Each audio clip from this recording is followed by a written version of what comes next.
Hello friend again. Good morning to all of you and all the best for the day. सुबह सुबह का सुप्रभात। आज हमने पहली बार 6 बजे क्लास ली है सुबह सुबह। पहले तो लेते बहुत जल्दी से, लेकिन सुबह आप लोगों के लिए ऑनलाइन तो आज पहली बार ली है। ठीक है, चलिए स्टार्ट करते हैं। आज की हमारी क्लास नंबर 10 जो टॉपिक रहेगा बायोलॉजी का, प्रोटीन्स एंड विटामिन, क्योंकि हम न्यूट्रिएंट्स कर रहे हैं। Good morning to all of you. और हमने अभी तक कार्बोहाइड्रेट अच्छे से कंप्लीट किए हैं। मैं आपसे इस बात की गारंटी ले सकता हूं कि अगर आपने वो रिवाइज किए होंगे और वो एक बार अच्छे से पढ़े होंगे तो एकदम जबरदस्त तरीके से आप पर वो सारी चीजें आ गई होंगी। इस बात में तो कोई दो राय नहीं है। ठीक है बच्चे जी, चलिए ओके, थैंक यू। स्टार्ट करते हैं आज का अपना टॉपिक प्रोटीन। तो आपको ये तो पता ही है कि जो प्रोटीन होते हैं वो बॉडी बिल्डिंग फूड होते हैं। बॉडी बिल्डिंग फूड होने से मेरा मतलब है प्रोटीन्स हैं। तो वहीं से स्टार्ट करेंगे कि ये प्रोटीन होते क्या है। तो देखो, मैंने आपको एक छोटी सी चीज बताई थी, जैसे ग्लूकोज नाम की चीज होती थी। क्या होती थी? ग्लूकोज नाम की चीज होती थी। जब बहुत सारे ग्लूकोज, मान लो ये G1 एक ग्लूकोज, ये G2, ये G4, इस तरीके से करते हुए मान लेते हैं Gn तक ग्लूकोज मिल जाते थे, तो क्या बन जाता था भाई? इन्हें हम मोनोमर कहते थे। इन्हें हम क्या कहते थे? मोनोमर। और ये जो पूरा का पूरा बन जाता था इसे हम पॉलीमर कहते थे। और ग्लूकोज का पॉलीमर हम सिंपल भाषा में क्या कहते थे? हम सिंपल भाषा में क्या कह देते थे? उसको स्टार्च। भाषा में उसको क्या कर देते थे? स्टार्च कह देते थे। इसी तरह तो इसका मैं ये कह सकता हूं कि जो कार्बोहाइड्रेट होते हैं, जो हायर कार्बोहाइड्रेट होते हैं, वो छोटी छोटी यूनिट से मिलकर बने होते हैं। इसी तरह एक चीज होती है जिसे मैं कहता हूं एमिनो एसिड्स। क्या कहता हूं बच्चा मैं? एमिनो एसिड, या हिंदी में कहूंगा मैं इसे अमीनो अम्ल। मेरी बात समझिएगा, जिस तरह छोटी छोटी ग्लूकोज की यूनिट से स्टार्च मिलकर बनता है, इसी तरह मेरे साथियों एक चीज होती है जिसे हम कहते हैं अमीनो एसिड। अमीन, जहां पे ये शब्द आ जाता है अमीन, अमाइन, जैसे भी आप इसको बोलना चाहें, वहां पे आप छोटी सी लैंग्वेज में समझ लीजिएगा कि इसका मतलब होता है नाइट्रोजन की उपस्थिति। इसका मतलब क्या होता है बच्चा? नाइट्रोजन की उपस्थिति। कि जहां पे ये अमीन वर्ड होता है वहां पे नाइट्रोजन पाई जाती है, या वहां पे नाइट्रोजन होता है। ठीक है, तो मैंने क्या कहा कि स्टार्च छोटी छोटी ग्लूकोज से मिलकर बना है। और अब मैं कहता हूं कि जब ये अमीनो एसिड छोटे छोटे मिल जाते हैं तो क्या बनता है? एक पूरा प्रोटीन बनता है। तो मैं प्रोटीन को क्या कहूंगा? प्रोटीन को मैं कहूंगा पॉलीमर। और प्रोटीन के जो मोनोमर होते हैं, मतलब प्रोटीन तो एक बहुलक हो गया। बहुलक मतलब जो छोटी छोटी यूनिट से मिलके बना है। और प्रोटीन का अगर मैं मोनोमर की बात करूं, प्रोटीन के मोनोमर की बात करूं, क्या हो जाएगा मेरा? अमीनो एसिड्स या अम्ल। ठीक है, आज भी कुछ समझ में आया मैं क्या कहना चाह रहा हूं? जिस तरह ग्लूकोज की छोटी छोटी यूनिट से मिलकर स्टार्च बना, और आपको याद होना चाहिए कि जब स्टार्च टूटता था तो ग्लूकोज देता था। और जब ग्लूकोज मिल जाता था तो स्टार्च मतलब एक दूसरे के इन्वर्ट हो जाते थे। इसी जब इनका आप डाइजेशन कर लोगे पेट में, तो प्रोटीन डाइजेस्ट होने के बाद में क्या बन जाएंगे? अमीनो। दोनों वीडियो भी नहीं आ रही, साउंड भी नहीं आ रही।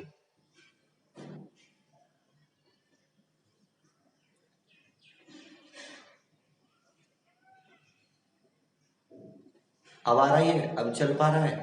भाई मैं इससे बहुत परेशान हो जाऊंगा ऐसे तो। लीजिए कि प्रोटीन के अंदर क्या चीज हो जाती है? एक नाइट्रोजन नाम की चीज ऐड हो जाती है। और दूसरी बात देखो, ये भी कार्बन, हाइड्रोजन और ऑक्सीजन के बने हुए होते हैं, लेकिन जो ऑक्सीजन की परसेंटेज होती है वो थोड़ी कम होती है। इन तीनों के मुकाबले, कार्बन हाइड्रोजन के रेशियो के मुकाबले, इसका जो ऑक्सीजन की जो परसेंटेज होती है वो थोड़ी कम होती है।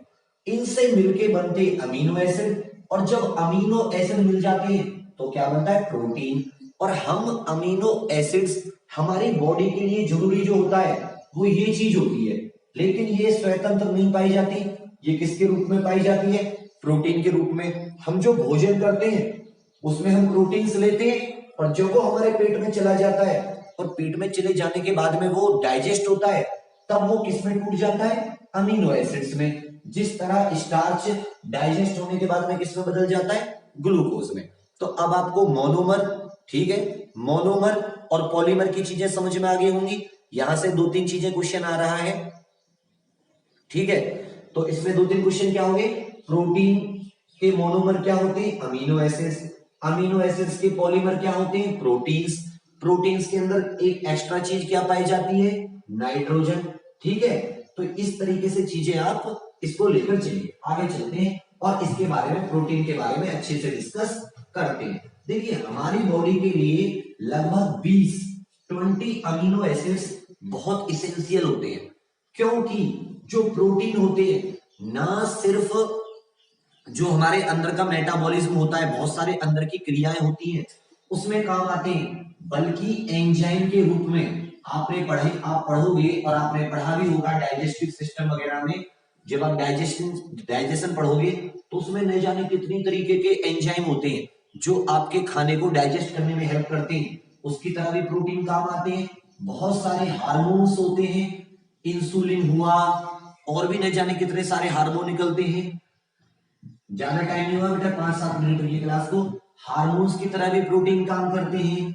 इम्यून सिस्टम में भी प्रोटीन काम करते हैं। जो हमारा तंत्रिका तंत्र होता है, वो तंत्रिका कह रहा हूं, जो हमारी मतलब रक्षात्मक प्रणाली होती है, जो हमारी शरीर की रक्षा करती है, उसमें भी प्रोटीन्स काम करते हैं। तो कहने का मेरा मतलब है कि जो प्रोटीन है वो कोई छोटी मोटी चीज नहीं है।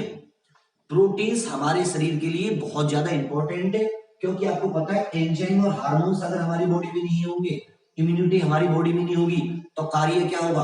कुछ नहीं होगा, ठीक है ना। तो इसलिए प्रोटीन्स हमारे लिए बहुत ज्यादा जरूरी है। प्रोटीन्स की थोड़ी सी हिस्ट्री कर लेते हैं, किसने सबसे पहले खोजा था, कहां से स्टार्ट हुई। तो एक व्यक्ति थे जिन्होंने सबसे पहले डिस्क्राइब किया था, जिन्होंने प्रोटीन्स को फर्स्ट डिस्क्राइब किया था, वो व्यक्ति का नाम था जी.जे. मॉल्डर। जी.जे.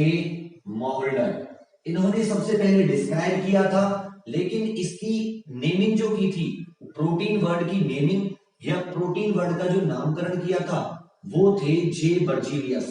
क्या नाम था उनका? जे बर्जीलियस। बर्जीलियस, जे बर्जीलियस नाम के एक व्यक्ति थे, एक साइंटिस्ट थे, जिन्होंने इसका नामकरण किया था 1838 में। 1838 में जे बर्जीलियस, हाँ, उन्हें कैटेलिस्ट भी, बायो कैटेलिस्ट भी आप कह सकते हो, क्योंकि वो रेट ऑफ रिएक्शंस को बढ़ा देते हैं। 1838 में जे बर्जीलियस ने इसका नामकरण किया था। अच्छे से सुन लीजिए, इसके जो पंडित जी थे जो नामकरण किया था प्रोटीन्स का, वो थे जे बर्जीलियस। यहां का कोई दिक्कत? आगे बढ़ते हैं, बात करते हैं कि प्रोटीन के शरीर में बहुत सारे फंक्शन होते हैं, जैसे ग्रोथ, घावों को भरना, बॉडी को छोटे से बड़ा करना। उसके अलावा क्या क्या जो मेन होता है वो उसके मैं फंक्शंस बता दे रहा हूं। एक तो बिल्डिंग ब्लॉक होते हैं। बिल्डिंग ब्लॉक का आपको मतलब है शरीर का निर्माण करते हैं, नए सेल्स बनाने में, हर चीज में प्रोटीन काम आते हैं। शरीर का निर्माण, शरीर का निर्माण, जैसे भी आपको मुझ में भी थोड़ा सा बदलाव दिख रहा होगा, तो मैं कहूंगा कि जो मेरे मसल्स के प्रोटीन से या जिसके डोले शोले बन जाते हैं, तो उसके जो मसल्स के प्रोडक्शन होते हैं वो थोड़ा सा मतलब ज्यादा हो जाते हैं, फैल जाते हैं, तो उसमें भी प्रोटीन की भूमिका होती है। और सेकंड चीज और याद रखिएगा, इमरजेंसी में जो प्रोटीन होता है, ये बच्चा फ्यूल की तरह भी काम करता है, शरीर को ईंधन की तरह भी काम आता है, मतलब शरीर को एनर्जी या ऊर्जा भी देता है। शरीर को एनर्जी या ऊर्जा भी देता है। एक्चुअल में क्या होता है, लिवर में जब हमारे शरीर में कभी एनर्जी की कमी पड़ जाती है, तो जो लिवर होता है हमारा लिवर, वो इसके अंदर से जो नाइट्रोजन होती है, नाइट्रोजन को हटा के बना देता है अमोनिया। नाइट्रोजन को हटा के क्या बना देता है? अमोनिया।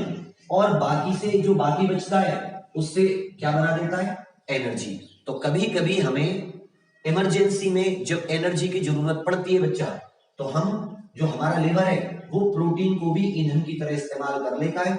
उसके अंदर जो नाइट्रोजन होती है उसको हटा के अमोनिया बना देता है।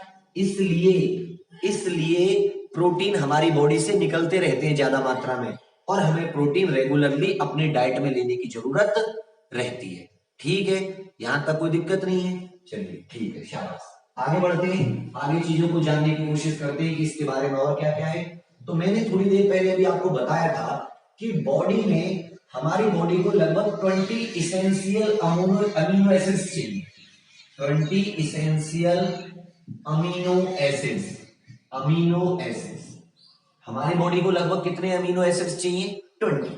20 भी ये 3 टाइप के होते हैं बच्चा। ये 20 जो होते हैं वो 3 टाइप के होते हैं, जिसमें से 9 अमीनो एसिड जो होते हैं can not synthesise by body, मतलब शरीर द्वारा निर्माण नहीं होता इनका। शरीर द्वारा इनका कोई भी निर्माण नहीं होता। शरीर द्वारा निर्माण नहीं, मतलब शरीर के अंदर नहीं बनते। इसे आपको 100% अपनी डाइट में लेना होगा। किसमें लेना होगा? अपनी डाइट में आपको इनको 100% लेना होगा। ठीक है, 5 ऐसे होते हैं जो मतलब बॉडी के अंदर बनते हैं, बॉडी के अंदर बनते हैं, मतलब इनका संश्लेषण हो जाता है, कोई दिक्कत नहीं है। इसके अलावा 6 ऐसे हैं जो लिमिटेड रूप से बनते हैं। लिमिटेड मतलब कुछ बाहर से भी चीजें आती हैं जिनकी मदद से वो बन पाते हैं। मेरी बात आप समझ रहे हैं? 9 तो ऐसे होते हैं जो शरीर के अंदर निर्माण ही नहीं होता। यहां से क्वेश्चन आता है, यहां से क्वेश्चन आता है, उनके नाम आपसे पूछ लिए जाते हैं। 5 बॉडी के अंदर बनते हैं और 6 होते हैं जो बहुत कम मात्रा में, मतलब बनते तो हैं लेकिन सफिशिएंट नहीं होते। ठीक है, यहां तो कोई दिक्कत नहीं है। वेरी गुड, शाबाश। हमारा जो काम है वो हम 9 को अच्छे से पढ़ेंगे, इसके लिए छोटे मोटे ट्रिक देख लेंगे, भगवान करे हमें याद हो जाए। ठीक है, चलिए देख लेते हैं, आगे आ जाते हैं। 9 इसेंशियल अमीनो एसिड्स, अमीनो अम्ल। हमारी बॉडी के लिए 9 बेहतरीन जरूरी अमीनो अम्लों की हम बात करेंगे। तो इसमें एक पहले से ट्रिक से लिख देते हैं, PVT और TML और ILH। ठीक है, इस तरह से प्राइवेट TML या एल लिमिटेड नहीं कह देते, LMT, तो इसको अगर आप LMT भी कर दोगे तो भी कोई दिक्कत नहीं है। प्राइवेट लिमिटेड कंपनी नहीं होती, और इसको ILH कर सकते हो या हिल भी कर सकते हो, हिल भी कर सकते हो, HIL दिख रहा है ना। चलिए ठीक है, शाबाश। PVT की बात करेंगे, फिनाइल एलानीन। फिनाइल एलानीन, बेटे नाम याद आते हैं दोस्तों, ये नाम याद कर लेना, ये नाम बहुत आते हैं। ठीक है, फिनाइल एलानीन। पी का मतलब होता है वेलाइन। ये अमीनो एसिड होते हैं बाबू, इनके फंक्शन अलग अलग होते हैं, कोई एक फंक्शन नहीं होता, कई सारी चीजें इसमें मिक्स होकर चलती हैं। टी से आ जाता है बच्चा थ्रियोनाइन, एल से आ जाता है ल्यूसीन, एम से आ जाता है मीथी आयोनाइन, टी से आ जाता है ट्रिप्टोफैन, बहुत इंपॉर्टेंट है ये भी, ट्रिप्टोफैन। एच से आ जाता है हिस्टिडीन, ये हीमोग्लोबिन वगैरह में बहुत काम आता है, हिस्टिडीन। उसके बाद में आ जाता है आई से आ जाता है HIL है ना, आई से आ जाता है आइसोल्यूसिन, और एल से आ जाता है लाइसीन। तो देखो, आपको ऑब्जेक्टिव में लगाना है, PVT लिमिटेड कंपनी होती है ना, LMTD ऐसे लिख देते ना, प्राइवेट लिमिटेड कंपनी। तो डी से हमारा मतलब नहीं है, लिमिट हो गई, प्राइवेट लिमिट हिल। इस तरह से थोड़ा सा याद कर लोगे तो याद हो जाएगा। तो phenylalanine, valine, threonine, leucine, M से मीथियोनिन, टी से ट्रिप्टोफैन, एच से हिस्टाडीन, आई से आइसोल्यूसिन और एल से लाइसीन। बच्चा क्वेश्चन आता है, which of the following is not a essential या is a essential amino acid can not synthesised by our body. तो आपको याद होना चाहिए, ये वाली छोटी सी दिमाग लगा के 9 होते हैं जो इसेंशियल होते हैं but can not synthesise by our body, जो हमारे शरीर द्वारा सिंथेसाइज या शरीर द्वारा संश्लेषित नहीं किए जाते। बेटा ये नाम है अंग्रेजी में। अगर मैं इसको हिंदी में भी लिखूंगा ना तो मैं ऐसे लिखूंगा वेलाइन, थ्रियोनाइन। तो अगर मैं बोल रहा हूं ना तो हिंदी में भी तो पढ़ा रहा हूं बच्चा, वो उसी तरीके से आप समझ की कोशिश कीजिए। फिनाइल एलानीन, तो मैं इसे हिंदी में भी तो बोल रहा हूं। Valine, threonine, leucine, methionine, tryptophan, histidine, isoleucine, lysine. हो गया क्लियर, कोई टेंशन नहीं है। ठीक है, थोड़ा सा तो मेहनत करनी पड़ेगी ना, नोट्स तो मैं देता ही देता हूं। चलिए शाबाश। अब इसके इंग्लिश में भी ट्रांसलेशन सेम होगा। जैसे आपका किसी का नाम अनुज है तो हिंदी में भी तो आप उसको एनएयूज लिखते हो, एएनयूज उसमें लिख देते हो। तो इसी तरह थोड़ा सा मिक्स करके चलो। ठीक है बच्चा, अब पता है मैं यहाँ डबल लिखूंगा और बाबू हिंदी इंग्लिश में। हालांकि जो चीजें मुझे लगती है कि आपको नहीं आती हैं उसे मैं हिंदी लिख देता हूँ। ठीक है, चलिए ये तो हो गए 5 अमीनो एसिड होते हैं जो हमारी बॉडी में सिंथेसाइज कर दिए जाते हैं। और आपको पता है कि इसमें नाइट्रोजन तो पाई ही जाती है, यहां तक कोई दिक्कत नहीं रही होगी। चलिए आगे बढ़ते हैं। आगे आ जाता है, आपको चाहिए किस किस लिए प्रोटीन? एक तो ग्रोथ और मेंटेनेंस के लिए चाहिए, वृद्धि और शरीर की जो एक सुधार होते हैं शरीर में, या शरीर में कोई इंप्रूवमेंट, घाव वगैरह हो जाता है उसके लिए आ जाते हैं। फिर जो न्यूक्लिक एसिड, आरएनए, डीएनए वगैरह जो बनते हैं, कोएंजाइम, एंजाइम्स, हार्मोन, ये सब भी क्या होते हैं? प्रोटीन्स होते हैं। बात आ जाती है स्रोत। प्रोटीन आपको मिलते कहां से? सोर्सेज। प्रोटीन का सोर्सेज क्या क्या है? स्रोत। तो मीट, मीट मतलब मांस, मिल्क दूध, एग्स अंडे, legumes soybean etcetera, soybean soybean legumes, ये जो दाल वगैरह होती हैं, दालें, मूंगफली, पीनट्स,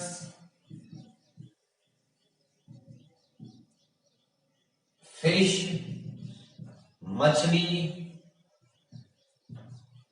आदि एक्सेट्रा। मतलब अगर आप मांस, दूध, एग, सोयाबीन, अब इसमें तो आप सिंपल सी चीजों को याद करने की कोई जरूरत ही नहीं है कि आप जब दौड़ने भागने जाते हो या जिम करते हो तो घर वाले आपको सोयाबीन खाने के लिए देते हैं, आपको दालें बोलते हो दाल पिया करो, दाल में बहुत ज्यादा प्रोटीन होता है, कहते हैं लोग मीट खाया करो, मीट से आप तगड़े हो जाओगे।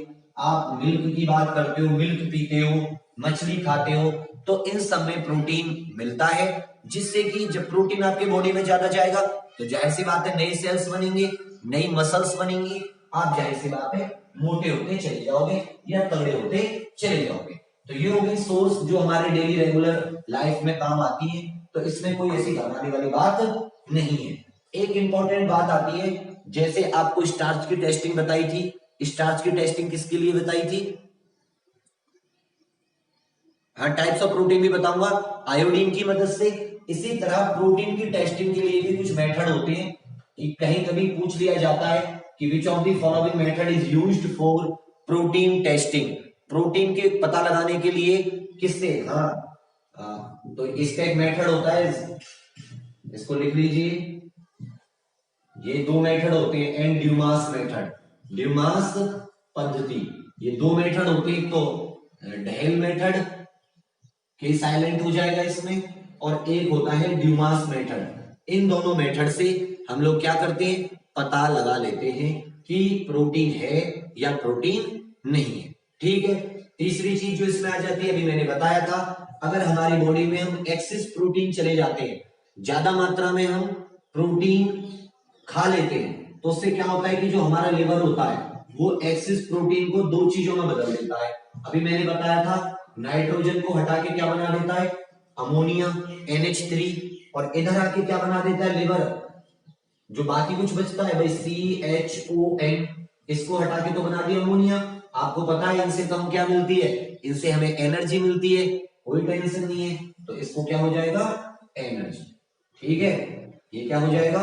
एनर्जी। ओके, चलिए बेटा, इसमें कलर वलर का नहीं होता, इसमें प्रोटीन टेस्टिंग में ये मेथड होते हैं, इसमें अलग रिएजेंट होते हैं। एनर्जी। ठीक है, तो ये भी क्लियर हो गया कि एक्सेस प्रोटीन जो होते हैं वो एनर्जी की तरह काम आ जाते हैं। अब जो एक क्वेश्चन आता है बहुत इंपॉर्टेंट, वो अच्छे से सुन लीजिए। जो एक बहुत इंपॉर्टेंट क्वेश्चन आता है वो क्वेश्चन आता है प्रोटीन डेफिशिएंसी से होने वाली बीमारियां।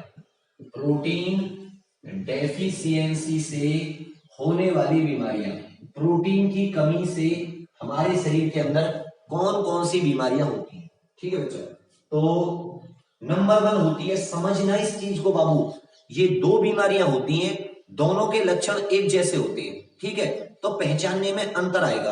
अब आप समझोगे कैसे। नंबर 1 होती है क्वाशी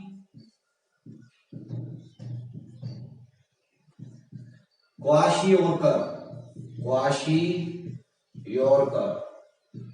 अब मेरी बात समझिएगा, देखो आपने न्यूट्रिएंट खाए, आपने भोजन खाया, तो उसमें दो बात होती है। एक तो आपने एनर्जी वाला खाया होगा, मतलब एक तो आपने कार्बोहाइड्रेट खाए होंगे ऊर्जा के लिए, एक तो आपने कार्बोहाइड्रेट खाए होंगे ऊर्जा के लिए, एक आपने प्रोटीन्स खाए होंगे।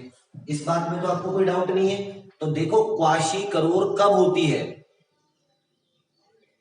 क्वाशीकरोर होती कब है समझ लेना।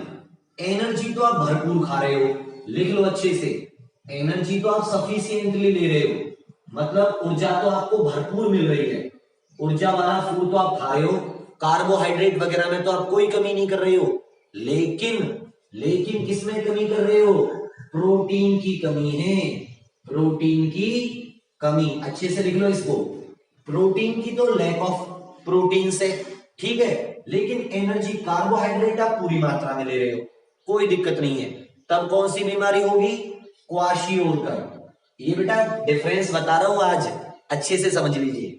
सिर्फ प्रोटीन की कमी तो बीमारी होगी क्वाशियोरकर। लेकिन अब बात करूंगा दूसरे की, मरासमस। सेकंड बीमारी होती है मरासमस। सेकंड बीमारी कौन सी होती है बच्चा, मरासमस। इसमें क्या होती है मरासमस में, इसकी स्पेलिंग होती है मेरासमस। इस मेरासमस वाली बीमारी में क्या होता है कि बाबू एनर्जी भी नहीं होती, मतलब आप पूरे का पूरा भोजन में ही आपकी जो डाइट है वो पूरी ही पूरी इनसफिशियंट है। मेरी बात समझ रहे हैं, ना तो आप एनर्जी भरपूर ले रहे हो कार्बोहाइड्रेट वगैरह, और ना ही आप प्रोटीन भरपूर मात्रा में ले रहे हो। तो इसमें क्या होता है, प्रोटीन की भी कमी होती है, और साथ साथ दोस्तों इसमें एनर्जी की भी कमी होती है। यहां तक कोई दिक्कत।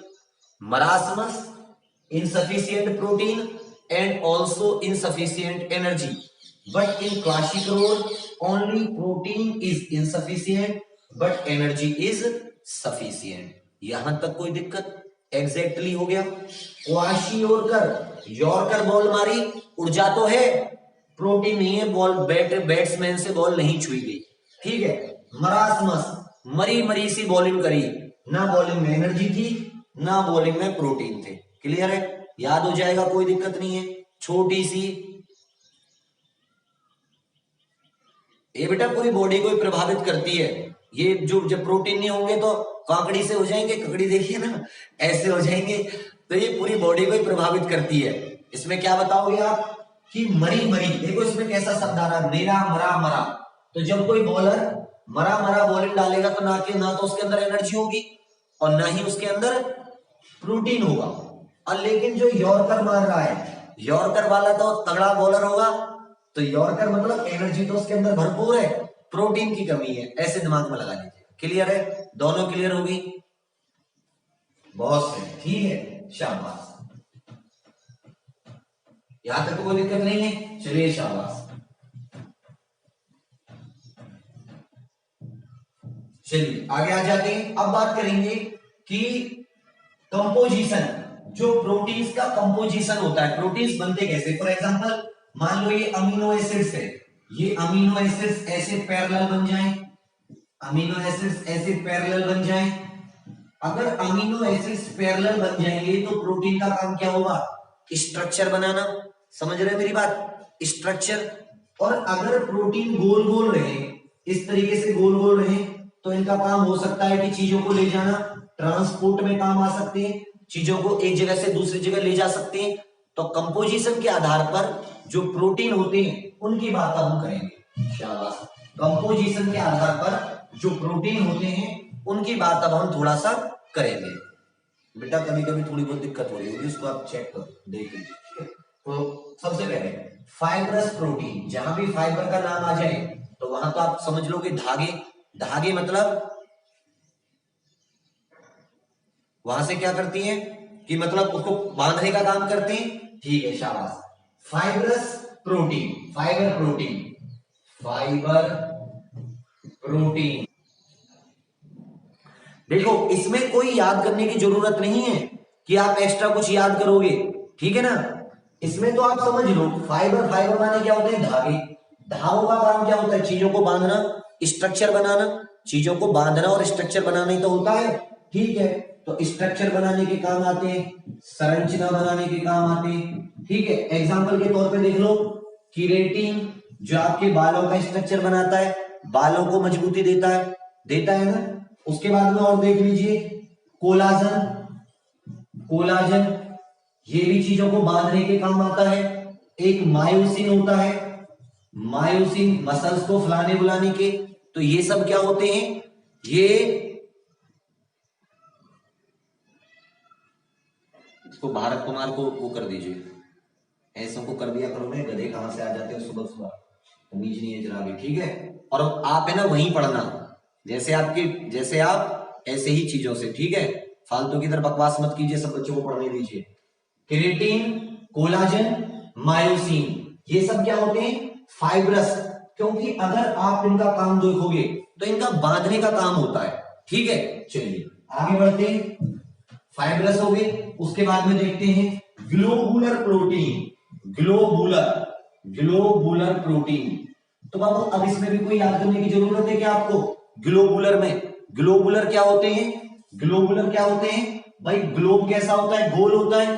तो इनकी जो शेप होती है वो कैसी होती है, स्फेरिकल शेप होती है, गोल शेप होती है। और गोल शेप जो होती है ये ट्रांसपोर्ट के काम आ सकते हैं, या इनको एक जगह से दूसरी जगह जाना पड़ता होगा। क्यों जाना पड़ता होगा, क्योंकि भी आपका रक्त है, ब्लड है, तो ब्लड में गोल गोल चीज आराम से आपकी वीन्स और उनके अंदर आर्टरीज के अंदर से जा सकती है। तो वहीं से बात आ जाएगी कि भैया जो स्फेरिकल या गोल होता है उसकी बात देख लेते हैं। तो इसमें कौन कौन से आ जाते हैं आपके, इसमें आ जाते हैं आपके एंजाइम, क्योंकि एंजाइम बनते कहीं हैं, आपको पता है जो एंजाइम होते हैं भाई, जो एंजाइम होते हैं वो बनते कहीं हैं लेकिन उनका कार्य कहीं और होता है। ये बात आपको समझ में है ना। दूसरी बात हार्मोन्स, हार्मोन्स ये भी कहीं और प्रोड्यूस होते हैं, काम कहीं और होता है। तो यहां तक तो कोई दिक्कत नहीं है, सारे आराम से हो जाएंगे। थैंक यू वेरी मच, ठीक है। ग्लोबुलर हो गया, तो मतलब मैंने क्या कहा, जैसा जिसका कार्य ऐसा ही उसकी शेप। चलिए बहुत अच्छे, ग्लोबुलर के बाद में आ जाते हैं नेक्स्ट पे। ये दो टाइप हो गए, फाइब्रस और ग्लोबुलर। और किसके आधार पर, कंपोजिशन कैसी है, अगर पैरेलल बने हुए हैं एक दूसरे के समानांतर तो भैया जाहिर सी बात है वो मतलब स्ट्रक्चर बनाएंगे, और अगर गोल है तो एक जगह से दूसरी जगह जाके एक्ट करेंगे। लगभग हमारी बॉडी का 15% पार्ट किससे बना हुआ है, लगभग 15% पार्ट हमारी बॉडी का किससे बना हुआ है, प्रोटीन से। शाबाश, आगे बढ़ते हैं। उसके अलावा और भी कई सारे प्रोटीन होते हैं, सिंपल, कंजुगेटेड, ड्राइव्ड, मतलब जो एक तरीके के अमीनो अम्ल से बने होते हैं, कोई एक से ज्यादा तरीके के से अम्ल से बने होते हैं, कुछ ऐसे होते हैं कि जो नेचुरल, जो हमारे प्राकृतिक प्रोटीन होते हैं उनसे उनसे बनाए जाते हैं। मतलब प्राकृतिक प्रोटीन की जो दशा होती है उसको चेंज करके बनाए जाते हैं। तो इसी के आधार पर सिंपल प्रोटीन होते हैं, बिल्कुल सरल। एक होते हैं, एक जब एक से ज्यादा से मिलके बनते हैं तो कंजुगेटेड, हालांकि हमारा इससे इतना मतलब नहीं है, समयुग्मी मतलब एक से ज्यादा से मिलके जो बनते हैं। और जब नेचुरल से बनाए जाते हैं तो उन्हें हम क्या कहते थे, ड्राइव्ड।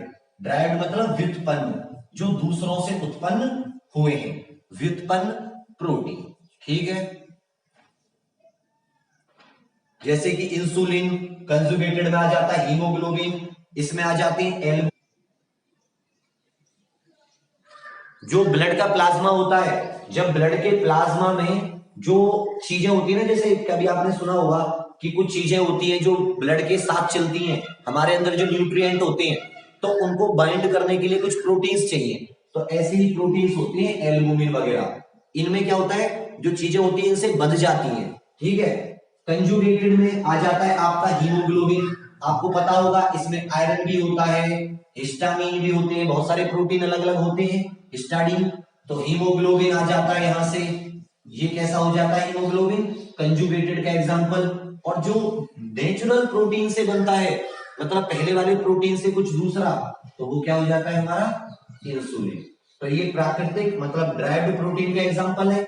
ये हीमोग्लोबिन जो है वो कंजुगेटेड या सेमी युग्मी, युग्मी का मतलब होता है पेयरिंग वाला, और सिंपल सरल प्रोटीन आपके सामने है, ठीक है। यहां तक कोई दिक्कत? अरे बेटा जब डब्ल्यूबीसी पढ़ाऊंगा तब मैं उसको भी पढ़ा दूंगा, अभी इतनी जल्दी आप मत भागा कीजिए। चलिए शाबाश, ये भी हो गया क्लियर, यहां तक कोई दिक्कत नहीं। अब यहां तक कोई दिक्कत प्रोटीन से?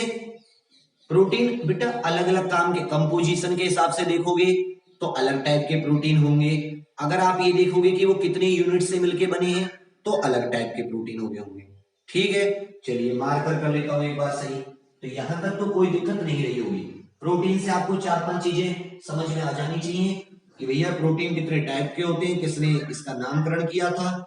और जब आप एंजाइम वगैरह पढ़ोगे, जब आप हार्मोन्स पढ़ोगे, तब जैसे इंसुलिन हुआ, हीमोग्लोबिन हुआ, इन सबकी कार्य प्रणाली भी आप अच्छे से पढ़ोगे, ठीक है भैया जी। चलिए गुड, आगे आ जाते हैं विटामिन। आगे कहां से आ जाते हैं? विटामिन, ठीक है। विटामिन, आप विटामिन बोल दो इनको, हिंदी में विटामिन बोल दो, कोई दिक्कत नहीं है। तो देखो बात है ये लगभग 1912 की, ये बात है लगभग 1911-12 की। क्या हुआ था कि बेरी बेरी नाम का जो रोग था, बेरी बेरी नाम का जो रोग था वो बहुत ज्यादा फैल रहा था, बेरी बेरी, ठीक है। जब ये बेरी बेरी नाम का रोग फैल रहा था तो भैया इसकी जांच की गई, इसके लिए एक रिसर्च टीम बनाई गई कि भैया ये बेरी बेरी रोग होता किससे है। तो जब इसको खोजा गया, जब इसकी जानकारी की गई, तो ये पता लगा कि जो लोग ब्राउन राइस खाते थे, जो लोग बिना धुले हुए या बिना प्रोसेस किए हुए ब्राउन राइस खाते थे, ब्राउन चावल, ठीक है, उनको तो बेरी बेरी नहीं होता था, ठीक है। लेकिन जो लोग सफेद चावल खाते थे, व्हाइट राइस खाते थे, सफेद चावल व्हाइट राइस, क्या उनको बेरी बेरी हो जाता था। बोला यार बड़ी परेशानी बात, इसका मतलब हुआ क्या ये। तो इसकी जो टीम के जो संचालक थे, एक पोलैंड के निवासी थे, पोलिश बायोकेमिस्ट थे, जिनका नाम था कैसिमीर फंक। क्या नाम था? कैसिमीर फंक, जिसे आप शॉर्ट में सी फंक भी कह सकते हैं। क्या कह सकते हैं? सी फंक। तो ये व्यक्ति थे जिन्होंने सबसे पहले विटामिन के बारे में कुछ पता लगाया था, या कह सकते हो विटामिन की खोज की थी। कब? 1912। क्लियर है?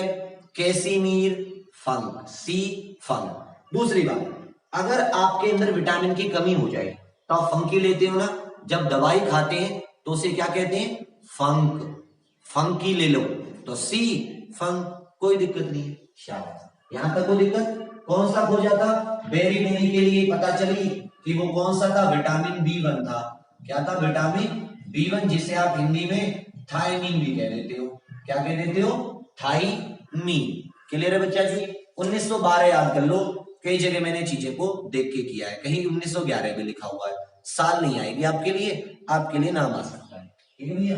चलिए यहां तक कोई दिक्कत? कैसिमीर फंक जी ने विटामिन को खोज लिया, और जब विटामिन देखा गया कि यार ये भी इसेंशियल कुछ ऐसी चीजें होती हैं जो हमारे शरीर की पूरी तरीके से मेटाबॉलिज्म, एक अच्छे स्वास्थ्य के लिए जरूरी होती है। ये कार्बोहाइड्रेट को, फैट्स को, प्रोटीन्स को पचाने में मदद करती है। तो वहीं से स्टार्ट करते हैं। और सबसे अच्छी बात जो है इनके साथ वो है कि इन्हें मैक्सिमम 99% हमारी बॉडी नहीं बनाती, हमारी बॉडी में 99% ये नहीं बनाती। कहने का मतलब है लगभग कुछ होते हैं जिन्हें हमारी बॉडी विटामिन जो कुछ विटामिन को हमारी बॉडी क्या कर देती है, सिंथेसाइज कर देती है, जैसे कि विटामिन डी, तो क्योंकि ये त्वचा में बन जाता है। बाकी मैक्सिमम जो हमारे अंदर होते हैं विटामिन, वो हमें अपनी फूड से लेने पड़ते हैं, अपनी डाइट में, अपने भोजन में लेने पड़ते हैं, क्योंकि बॉडी इनको सिंथेसाइज नहीं करती, इसीलिए हमारे लिए इसेंशियल हो जाते हैं। क्योंकि अगर इसको हमारी बॉडी सिंथेसाइज कर रही होती तो हमें इन्हें लेने की जरूरत नहीं पड़ती। ओके भैया, चलिए आगे बढ़ते हैं और आगे एक एक विटामिन के बारे में अच्छे से डिस्कस करेंगे, तब जाके हम लगभग टोटल 30 विटामिन होते हैं। कितने विटामिन होते हैं? 30। अब याद रखिएगा कि जो विटामिन होता है, जैसे मैंने कहा विटामिन बी, तो ये विटामिन बी जो है ये अकेला नहीं है, इसकी एक पूरी की पूरी फैमिली होती है। इसकी क्या होती है? पूरी की पूरी फैमिली होती है, मतलब ऐसे स्ट्रक्चर वाले सारों को हमने किस में ले लिया? एक फैमिली में ले लिया। इसके अंदर बहुत सारा vitamin B1, B3, B5, B7, B9, B6, B12, तो इस तरीके से लगभग अगर हम इसको फैमिली को हटा दें और विटामिन बी फैमिली को एक माने तो लगभग कितने विटामिन बैठते हैं दोस्तों? विटामिन बैठते हैं लगभग 13। अभी पढ़ेंगे कैसे। चलो आगे बात करते हैं, ठीक है। अब ये जो विटामिन है जितने के जितने, अब जब इनको आप बांटोगे कि कितने टाइप के होते हैं, तो टाइप के बेसिस पे बांटोगे सोल्यूबिलिटी के हिसाब से। किसके हिसाब से? सोल्यूबिलिटी, विलेयता। विलेयता का मतलब है बच्चा कि किस चीज में घुलते हैं, किस चीज में नहीं घुलते। तो जब आप इसको बांटोगे तो आपको दो तरीके के समझ में आएंगे कि एक तो फैट में घुलते हैं, फैट मतलब वसा, जो आपके शरीर के अंदर जो फैट होता है उसके अंदर, या जो आप फैटी चीजें खाते हैं उसके अंदर ये घुल जाते हैं, उसके अंदर ये सोल्यूबल हो जाते हैं। और दूसरे होते हैं वाटर सोल्यूबल, मतलब जितने भी विटामिन होते हैं इनका जो नामकरण होता है वो अल्फाबेट, इंग्लिश अल्फाबेट के अकॉर्डिंग होता है, ABCDE इस तरीके से। ओके दोस्तों, और ये जो आपके ABCDE के विटामिन होते हैं ये भी दो टाइप से बांटे जाते हैं। एक तो जो वाटर में घुलते, जल में घुलते, और एक जो फैट या वसा में घुलते हैं। तो इसकी एक ट्रिक है कीड़ा, KEDA, कीड़ा होता है ना, इंसेक्ट वाला कीड़ा। तो कीड़ा जो होता है, कीड़ा, इसकी फैमिली के जितने भी विटामिन होते हैं ये फैट सोल्यूबल होते हैं, कीड़ा, ठीक है। और बाकी BC जो दोनों बचे वो किस में घुलते हैं? जल में घुलते हैं, ठीक है। कीड़ा वसा में घुलता है, BC जल में, वाटर में। क्लियर हो जाएगा, कोई टेंशन नहीं है। कीड़ा KEDA बहुत इंपॉर्टेंट क्वेश्चन है, हमेशा एक बार क्वेश्चन पूछा जाता है कि भैया कीड़ा कौन सा विटामिन फैट सोल्यूबल है, कौन सा विटामिन वाटर सोल्यूबल है, एक क्वेश्चन इंपॉर्टेंट पूछा ही जाता है, ठीक है। चलिए थैंक यू, आगे बढ़ते हैं और इनके बारे में, इनके केमिकल नेम जहां जहां से क्वेश्चन आते हैं वहां से हटाते हैं, बाकी सब में नोट्स में इसको क्लियरली बहुत बड़े से मैंने डिफाइन करके दे रखा है, पढ़ोगे उससे ज्यादा पढ़ने की जरूरत नहीं पड़ेगी, उसके अलावा कोई टेंशन नहीं होगी, ठीक है बच्चा जी। तो चलिए एक वर्ड लिख लीजिए, फूड फोर्टिफिकेशन। ये हिंदी में इसको क्या कहते हैं मेरी समझ में नहीं आया था, फूड फोर्टिफिकेशन। मान लो आपसे क्वेश्चन पूछ लिया जाता है, या तो पूछ लेंगे इसका मतलब क्या होता है, या मैंने देखा है कि इसकी डेफिनेशन दे देंगे आपको और पूछेंगे किसकी डेफिनेशन है, ठीक है। तो बाबू देखो, जब आपकी डाइट, जो आप भोजन करते हो, खाना खाते हो, उसमें न्यूट्रिएंट की कमी है, मान लो आप एक ऐसे इलाके में रहते हो जहां के खाने में, या मान लो जैसे यूनाइटेड नेशंस है, एक इंपॉर्टेंट बात कर लेते हैं, यूनाइटेड नेशंस ने मान लो एक जगह मान लेते हैं सोमालिया, ठीक है बाबू, सोमालिया। तो आपको पता है सोमालिया बहुत ही गरीब देश है, सोमालिया में यूनाइटेड नेशंस ने भोजन पहुंचाया, तो वहां क्या है, गरीबी, पॉवर्टी है, गरीबी है, तो वहां के बच्चे किसके शिकार होंगे? कुपोषण, मेल न्यूट्रिशन के शिकार होंगे, होंगे नहीं होंगे?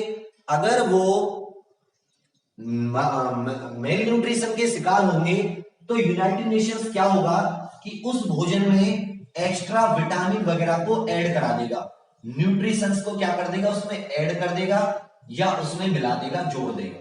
तो अगर आपके खाने में कुछ एक्स्ट्रा न्यूट्रिएंट्स, कुपोषण को हटाने के लिए मिलाए जा रहे हैं। तो याद रखिएगा, उसे आप क्या कहोगे? Food fortification. फिर से सुन लीजिए हिंदी में, अगर आपकी डाइट में कुछ एक्स्ट्रा माइक्रोन्यूट्रिएंट्स, सूक्ष्म पोषक तत्व मिलाए जाते हैं तो उन्हें आप, उस वर्ड को आप क्या कहोगे? Food fortification. ठीक है, कोई दिक्कत नहीं है। ठीक है, चलो ये वर्ड बहुत इंपॉर्टेंट है बच्चे, इसको याद रखिएगा। जैसे आपने पढ़ा होगा यूट्रोफिकेशन और एक बायोडिग्रेडेबल, इस तरीके की जो डेफिनेशन होती है ये भी कभी कभी आपके एग्जाम में पूछ ली जाती है। आगे बढ़ेंगे और जानेंगे विटामिन के रासायनिक नाम, जो chemical names of vitamin. Chemical, एक क्वेश्चन यहां से आता है विटामिन के ऊपर, केमिकल नेम कह लो या रासायनिक नाम कह लो, कि जैसे हम विटामिन ए बोलते हैं तो उसका रासायनिक नाम क्या हो सकता है। ठीक है ना, पढ़ लो, फालतू की बातें मत करो। ठीक है, एक तरफ लिख लो विटामिन,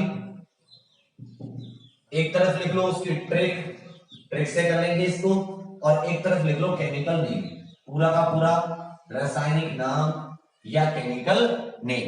ठीक है ना, चलिए vitamin A, B, C, D, E and के।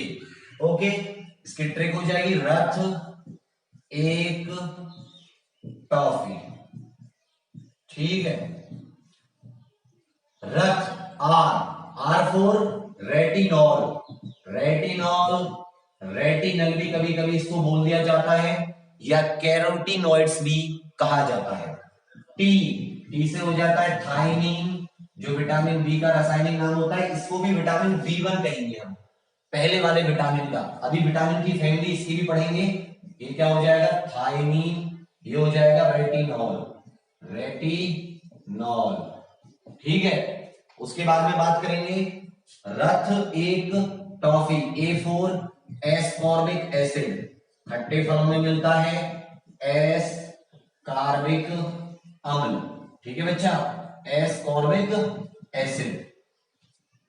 डी, रथ एक टॉफी, इसको आप के भी कह सकते हो, मैं इसको सी भी कह सकता हूं, के। अब तो सी ए कहूंगा तो के शब्द आ जाएगा। अरे भैया ये एक नहीं है, हजारों लोगों ने, किसी ने एक बना दी थी, वहीं से चलती आ रही है, दूसरे की नहीं है किसी की भी, ये पहले किसी ने बनाई थी, सब उसी को चिपका रहे हैं। पढ़ना है आपको या आपको यहाँ पे फालतू बकवास करनी है? एक चीज सोच लो, एक काम करो, ये जितना भी पढ़ाई है ना, ये किसी ना किसी ने तो बनाई है भाई। ये जो ल्यूसेंट की बुक है या अरिहंत की बुक है, किसी लेखक साहब ने तो लिखी होगी। आप मत पढ़ो उसे, क्यों दूसरे का लिखा हुआ पढ़ रहे हो यार? जो नेट पे वो भी किसी ने लिखा होगा, तुम अपना बनाओ। अंदर जाओ विटामिन के, तैरो उसमें और निकाल के लेके आओ। अजीब बात करने लगे हो आप, कहां कहां से दिमाग में आ जाती है सब चीजें। कैल्सी फिरोल, तो इसमें तो कोई दिक्कत ही नहीं है, विटामिन डी का काम कैल्शियम से होता है, तुरंत याद हो जाएगा। कैल्सी फिरोल, कैल्सी फिरोल। भाई जो आसान की चीजें होती हैं हम वो सोचने की कोशिश करते हैं। ठीक है, टी, टी मतलब ई, टोकोफिरेल, टी से क्या हो जाएगा?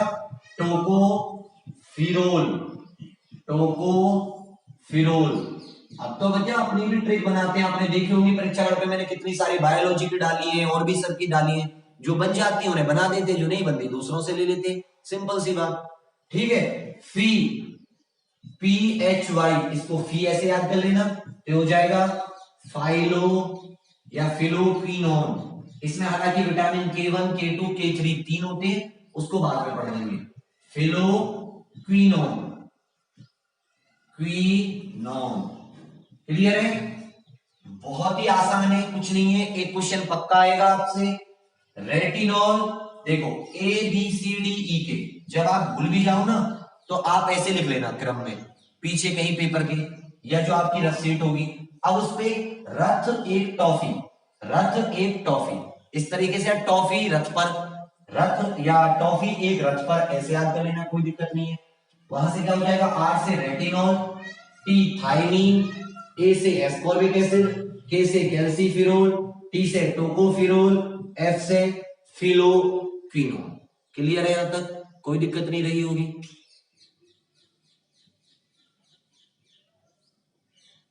सही, वेरी गुड। जिसको याद है विटामिन, बहुत अच्छी बात है, बहुत रिवीजन हो जाएगा।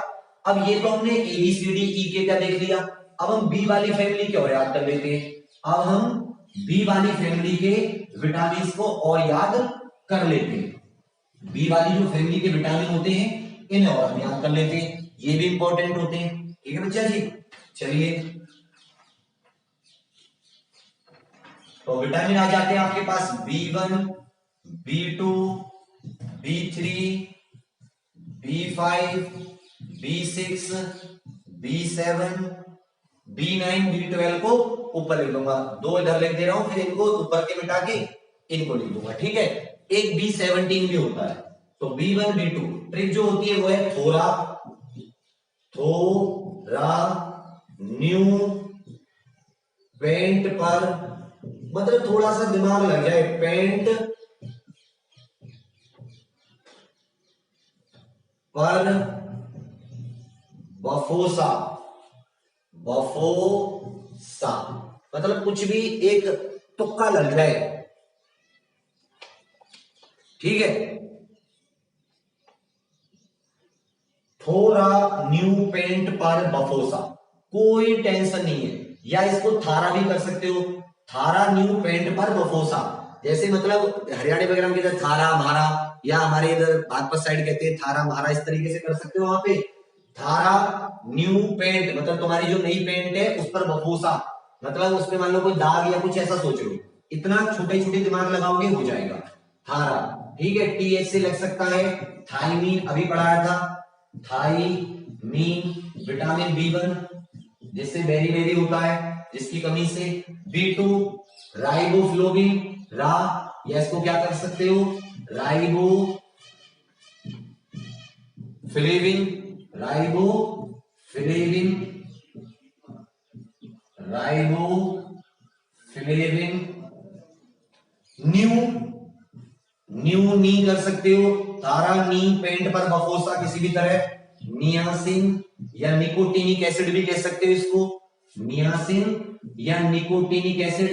ठीक है बच्चा, उसके बाद में आ जाता है पेंट, पेंट तो पेंटोथोनिक एसिड, पेंटोथोनिक एसिड या थेनिक एसिड, पेंटोथोनिक एसिड, तो पेंट वाली ट्रिक भी काम कर जाएगी, पेंटोथोनिक एसिड, पेंटोथोनिक अम्ल, कोई दिक्कत। उसके बाद में B6 पे आ जाएगा पैराडॉक्सिन, इसको पायरिडॉक्सिन कहते हैं, बिल्कुल सही, पाइपर, तो ये क्या हो जाएगा पायरिडॉक्सिन, पायरिडॉक्सिन। लिखने में कुछ मिस्टेक हो रही हो तो आप संभाल लेना। ठीक है, बी से बायोटीन, बी से क्या हो जाएगा बायोटीन, विटामिन B7 को क्या कहते हैं बायोटीन। तो एक तरीके से क्या होगा कि लंबे लंबे वर्ड होते हैं, तो इसको आप अच्छे से थोड़ा थोड़ा याद, हाँ बेटा आप सुबह 6 बजे ही कोशिश करेंगे, ठीक है ना।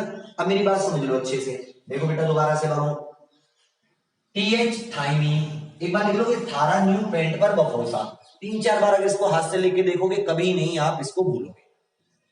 बेटा ALP का जिसका फॉर्म रिजेक्ट हुआ है ना, ALP या ग्रुप डी का, फोटो की वजह से या किसी की वजह से, तो आप उनको मेल करो, लगातार मेल करो बेटा, ये बहुत इंपॉर्टेंट है। आप फॉर्म ही नहीं एक्सेप्ट होगा तो कैसे एग्जाम दोगे।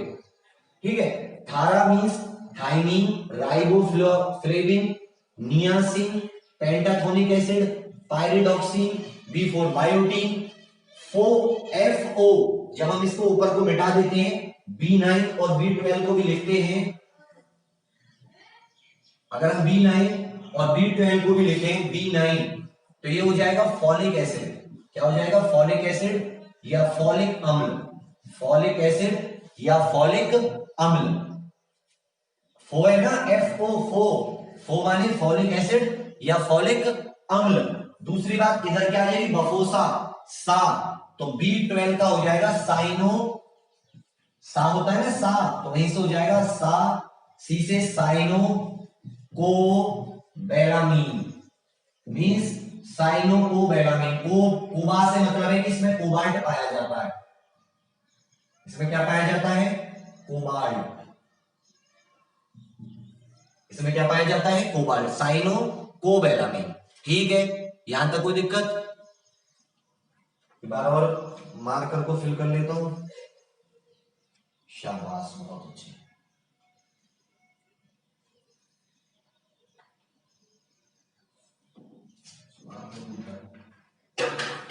ठीक है, चलिए गुड। यहां तक कोई दिक्कत? चलिए, अरे यहाँ पे तुम नंबर ले रहे हो, तुम पढ़ रहे हो हैं, कर क्या रहे हो बेटा? जिसका रिजेक्ट हो गया तुरंत मेल करो उन्हें, लगातार मेल करो। B7 वाला देखो यूपीपी में आया था, B7 को क्या कहते हैं? अब याद कैसे रहेंगे ये?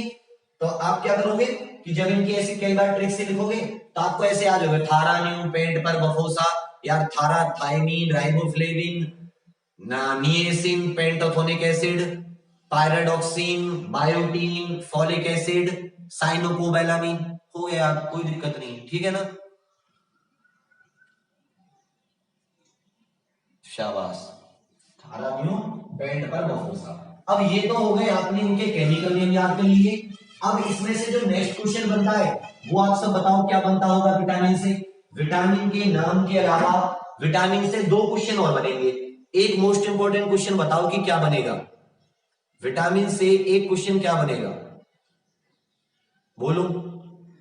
कल का तो पीडीएफ, कल के तो क्वेश्चंस थे ना बाबू, क्लास की तो आज की है ना, आज का पीडीएफ दूंगा। अब बाबू मैं कैसे लिखूं? पूरे दिन लिखता हूं मैं, अब मैं क्वेश्चंस भी लिखूं, कैसे लिखूं मैं? जितनी मुझसे हो पाती है। बिल्कुल सही, विटामिन से, विटामिन की डेफिशिएंसी से होने वाली बीमारी। बहुत अच्छी, ये क्वेश्चन और आता है तो इसी को कर लेते हैं। तो अभी हम जो करते चलेंगे वो करते चलेंगे, इनका थोड़े से कार्य पढ़ेंगे, फंक्शन पढ़ेंगे और इनसे होने वाली बीमारियों पे ज्यादा ध्यान देंगे। और बात करेंगे कि भाई विटामिन किस सोर्स से ज्यादा मिलते हैं? तो भैया सिंपल सी बात है, सोर्स तो एक ही होता है, वो वाला क्या नाम है? अगर हम मोटे मोटे तौर पे बात करें, केमिकल नेम तो हमने कर दिए, अब डेफिशिएंसी की बात करेंगे। सोर्स में चार पांच चीज तो मुख्य आती है। क्या क्या मुख्य आती है? पहली बात आती है आपके पास सोर्स में, आप अंकुरित अनाज खाओ, अंकुरित अनाज, ठीक है? डिस्टर्ब कोई नहीं कर रहा, पढ़ो बेटा, परेशान मत होइए किसी से, ठीक है? एक अंकुरित अनाज, ग्रीन लीफी वेजिटेबल्स, दूध, मांस, मछली, फिश, मीट, अंडे, फ्रूट्स, ये तो मोटे मोटे तौर पे हो गए। तो इसी से हम लेते हैं विटामिन ए। थोड़ा थोड़ा इनके फंक्शन पढ़ते चलेंगे। विटामिन ए, विटामिन ए, ठीक है ना? तो विटामिन ए में छोटी छोटी बहुत सारी इंपॉर्टेंट बातें आएंगी, कुछ आपको पता होंगी, कुछ आपको पता नहीं होंगी। आप प्लीज चीजों को देख लीजिएगा, ठीक है? चलिए, हाँ, जो सोर्स जो है वो ज्यादातर के सेम है। कहां से मिलते हैं विटामिन? तो आप हरे पत्तेदार सब्जियां खाइए, दूध पीजिए, मांस मछली जो नहीं खाता वो दाल, अंकुरित अनाज, फल वगैरह खाइए, आप पूरी तरीके से विटामिन अपने अंदर ले लेंगे, ठीक है? चलिए वहीं से स्टार्ट करते हैं, विटामिन ए से। तो सोर्सेस जो इसके विटामिन ए के जो मेन सोर्सेस होते हैं वो होते हैं जैसे कि कैरेट वगैरह, गाजर वगैरह। अब क्वेश्चन आता है कि सर ये गाजर का काम क्या होता है?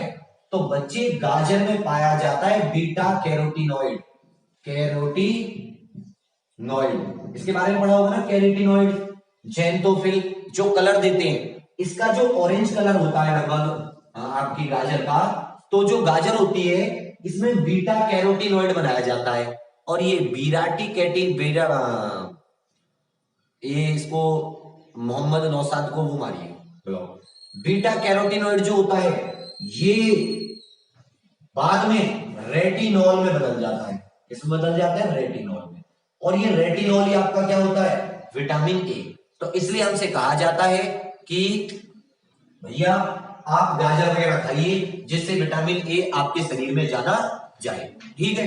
तो कैरेट, टमाटर, टमाटर में भी आपको पता है, पपाया, मैंगो, पालक, अंडे, मक्खन एक्सेट्रा, इन सब में आपको विटामिन ए पाया जाता है। अब इसके देख लेते हैं कि एक्चुअल में होता क्या है, तो मेरी बात समझ में आइएगा। देखिए, विटामिन ए आपकी बॉडी में जो स्टोर होता है, आपकी बॉडी में जो जमा होता है, या आपकी बॉडी जिस तरीके से उसे लेती है वो फॉर्म होती है रेटिनॉल।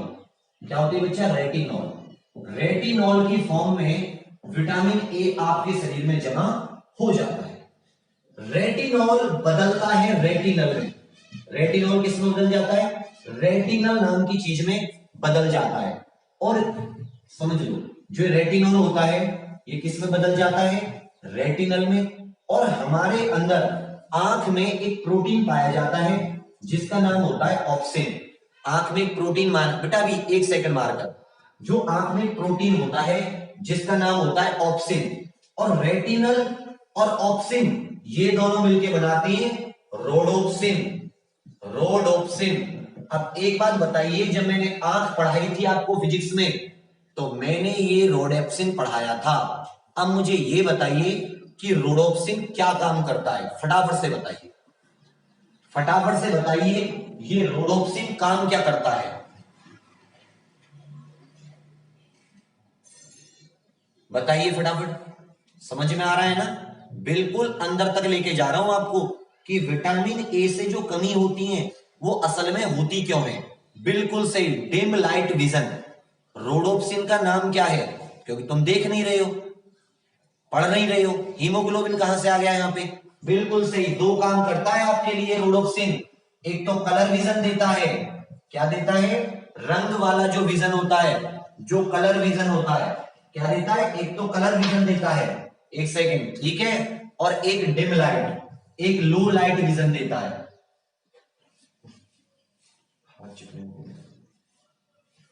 ऐसे खोल के हाथ चिकन, ठीक है, चलिए शाबाश। ठीक है, कलर विजन और लो लाइट। और एक तो विटामिन ए की फॉर्म होती है रेटिनॉल, और एक विटामिन ए की फॉर्म होती है रेटिनोइक एसिड। क्या होती है? Retinoic acid. ये जो रेटिनोइक अम्ल होता है ये आपके ग्रोथ में हेल्प करता है। किसमें हेल्प करता है? ग्रोथ में, वृद्धि में हेल्प करता है। ठीक है, काम बहुत सारे होते हैं विटामिन ए के। जीन्स पे भी हेल्प करता है, विजन तो आपको देता ही है, हमारा इम्यूनिटी सिस्टम भी मजबूत करता है, ब्लड प्रोडक्शन, जो बोन मेरो होती है ना, स्टेम सेल्स जो होते हैं जहां ब्लड बनता है, बोन मेरो, वहां बोन मेरो भी, उसमें ब्लड भी बनाता है। और हमारी स्किन, कहते हैं ना गाजर वाजर खाओगे एकदम,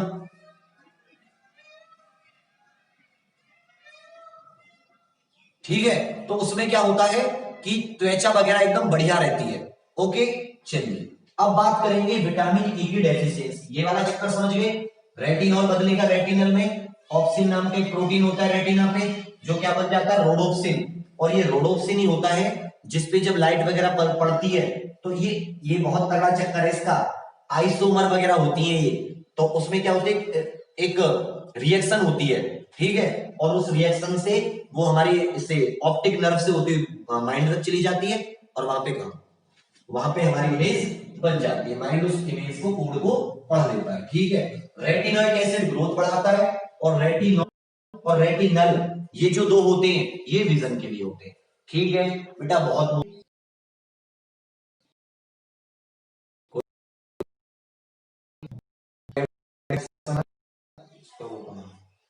थोड़ा बैड कनेक्शन आ रहा है, कोई बात नहीं, कोई बात नहीं, ठीक है। चलिए विटामिन ए की डेफिशिएंसी देख लेते हैं। Vitamin A deficiency, vitamin A की कमी से होता क्या क्या है? विटामिन ए डेफिशिएंसी, कमी,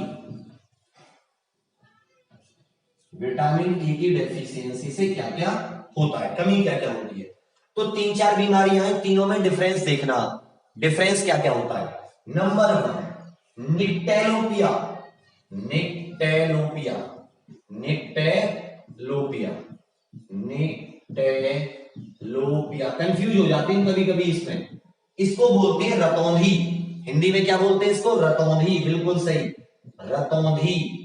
इंग्लिश में क्या बोलते हैं इसको कॉमन लैंग्वेज में? नाइट ब्लाइंडनेस, या इसको हम क्या कह सकते हैं कि लो या डिम लाइट में आपको दिखाई नहीं, डिम लाइट में आपको दिखाई नहीं देता, रतौंधी हो जाती है, ठीक है।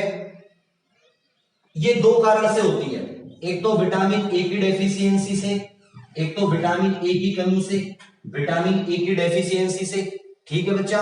और दूसरी होती है क्रोमोसोम डिसऑर्डर से, क्रोमोसोम डिसऑर्डर की कमी से।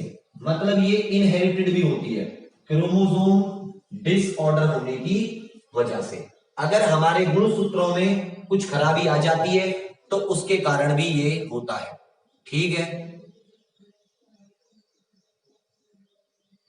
समझ रहे हो? रतौंधी, नाइट ब्लाइंडनेस, विटामिन ए की कमी से निक्टेलोपिया, क्रोमोसोम डिसऑर्डर, क्रोमोसोम डिसऑर्डर की वजह से भी काम होता है। बेटा आप वो कर लीजिएगा, रेलवे वालों को, रेलवे अथॉरिटीज को एक मैसेज कर दीजिए, मेल कर दीजिए कि आप किस कारण से वो कर रहे हो रिजेक्ट, क्योंकि कुछ बच्चों का वही फोटो ग्रुप डी में एक्सेप्ट हो गया, वही फोटो एएलपी में रिजेक्ट हो गया। जो लोग नए हैं वो चैनल को सब्सक्राइब करना मत भूलना, ठीक है? चलिए एक second,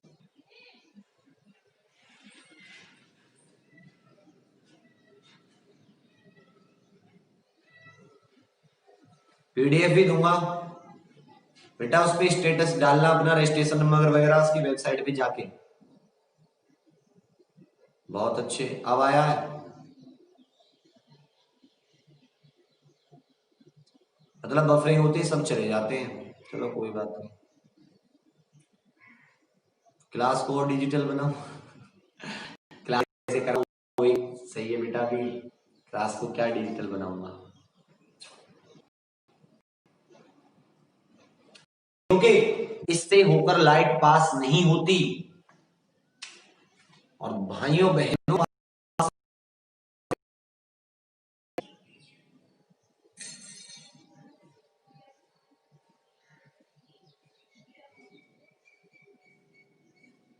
thank you thank you thank you, चले जा रहे हो आ जा रहे हो, कोई बात नहीं।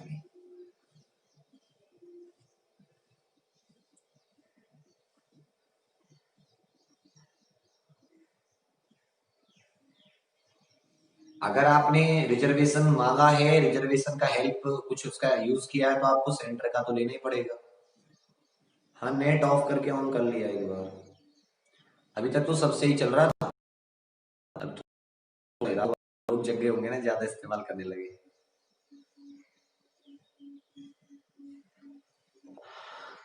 इंपॉर्टेंट है, जाना मत थोड़ा सा, चीजों को एक बार सीख जाओगे तो कोई दिक्कत नहीं। ठीक है, चलिए, क्या मैंने बताया, कीरेटोमेलेसिया जो होती है उसमें कार्निया हमारा ओपेक हो जाता है, कार्निया ओपेक हो जाता है, और दुनिया में अंधे होने का, ब्लाइंड होने का सबसे बड़ा कारण यही है। ठीक है, चलिए आगे बात करते हैं। तीसरी बीमारी जो होती है, तीसरी बीमारी को देख लेते हैं, जीरोप्थेल्मिया। तीसरी बीमारी का नाम क्या होता है? जीरोप्थेल्मिया, जीरोप्थेल्मिया, थैलमिया, जीरो थैलमिया,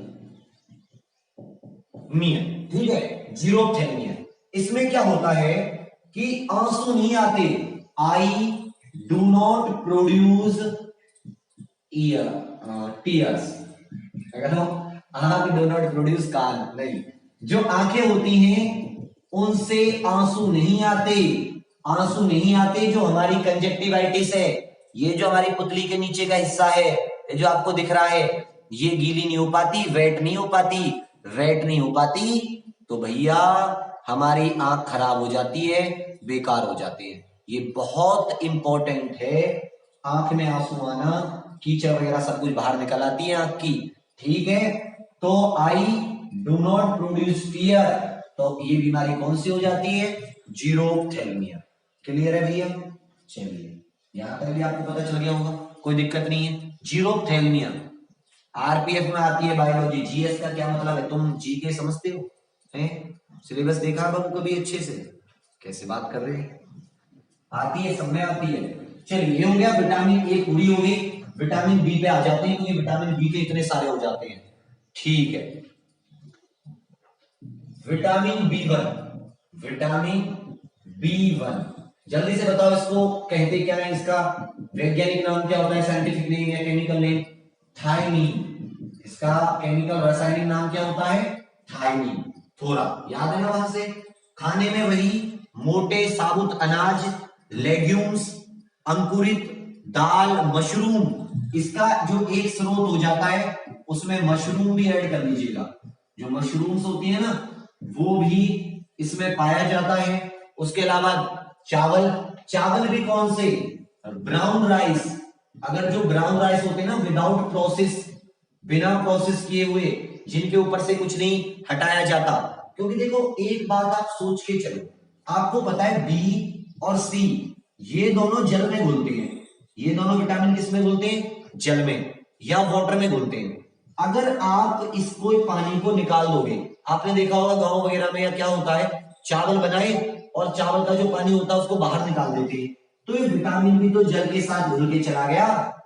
तो इसका मतलब राइस के अंदर पाया जाता है, वह होगी नहीं, तो इसीलिए इसकी क्या हो जाती है, डेफिशिएंसी हो जाती है। ठीक है भैया, तो चावल वगैरह में, ब्राउन चावल में काफी अच्छा पाया जाता है, दाल मीट मछली इन सब में तो हो ही जाती है। और जो प्रोसेस्ड चावल होता है, अगर ब्राउन को आप क्या करोगे, प्रोसेसिंग कर दोगे, इसका प्रोसेसिंग करने के बाद में क्या बन जाएगा, व्हाइट चावल बन जाएगा, या मतलब इसके अंदर से थायमिन बाहर निकल जाएगा। और अगर इसके अंदर से थायमिन बाहर निकल गया तो उसकी कमी से कौन सा रोग हो जाएगा, बेरी बेरी, बेरी बेरी। ठीक है, चलिए, तो ब्राउन चावल नो बेरी बेरी, व्हाइट चावल प्रोसेस्ड चावल बेरी बेरी। बहुत सही।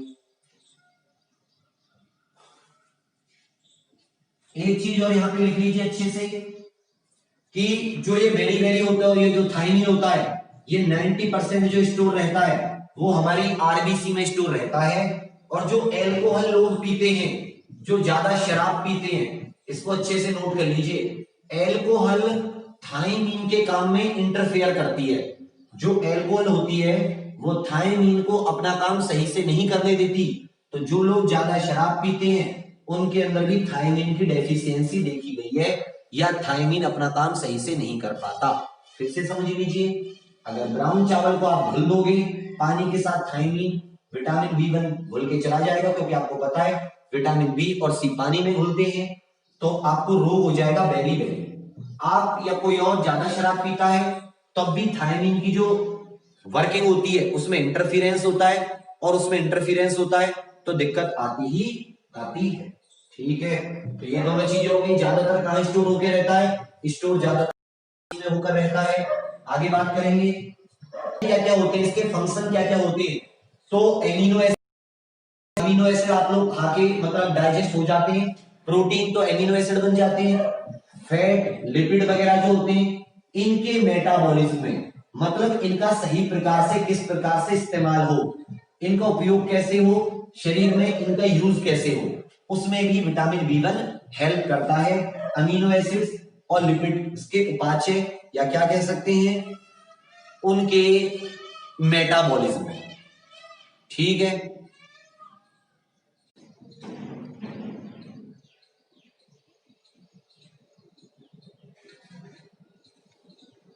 अब ठीक हो गया, अब देखिएगा। ठीक है, एक दो बार बीच में प्रॉब्लम आएगी आएगी। हाँ, आसपास मयूर है, मयूर नाम तो बड़े दिन बाद सुना है, मोर मयूर। ठीक है, चलिए, इसकी जो विटामिन B1 होता है थायमिन की, इसकी जो एक्टिव फॉर्म होती है, जिस रूप में शरीर में काम करता है, वो होती है thiamine pyrophosphate, TPP, thiamine pyrophosphate. हालांकि मैंने लिख दिया है नोट्स में, इसलिए इतना इंपॉर्टेंट आपके लिए नहीं है। डेफिशिएंसी देख लीजिए, डेफिशिएंसी देख लीजिए कि इसकी कमी से कौन कौन से रोग होते हैं। विटामिन B1 की डेफिशिएंसी, विटामिन B1 की कमी से होने वाले रोग। तो नंबर 1 तो है बेरी बेरी, बेरी बेरी। जो ये बेरी बेरी नाम का रोग होता है ये भी दो तरह की होती है, बेरी बेरी भी दो तरह की होती है, ये कभी कभी पूछ लिया जाता है। एक होती है वेट बेरी बेरी, गीली, ठीक है, एक होती है ड्राई बेरी बेरी, सूखी शुष्क, ड्राई बेरी बेरी। जो वेट बेरी बेरी होती है ये हमारे हृदय पर असर करती है। किस पर असर करती है, हृदय पर, मतलब कार्डियोवास्कुलर सिस्टम पर, कार्डियोवास्कुलर सिस्टम, हृदय पर असर करती है, हृदय पर, अच्छे से समझ लेना। ठीक है, ड्राई बेरी बेरी जो होती है ये नर्वस सिस्टम को इफेक्ट करती है, ये हमारे तंत्रिका तंत्र को इफेक्ट करती है। तंत्रिका तंत्र को इफेक्ट करती है।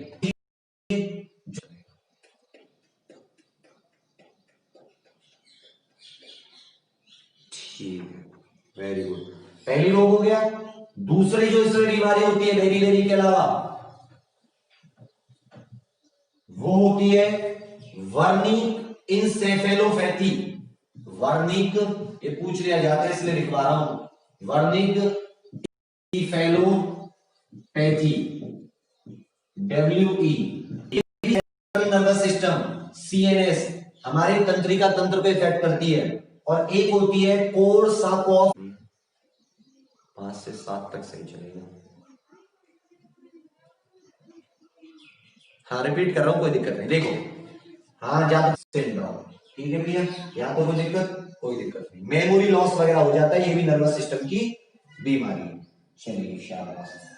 अब आ जाते हैं विटामिन B2। ये तो हो गया विटामिन B1। अब आ जाते हैं vitamin B2। Vitamin B2, vitamin B2, riboflavin,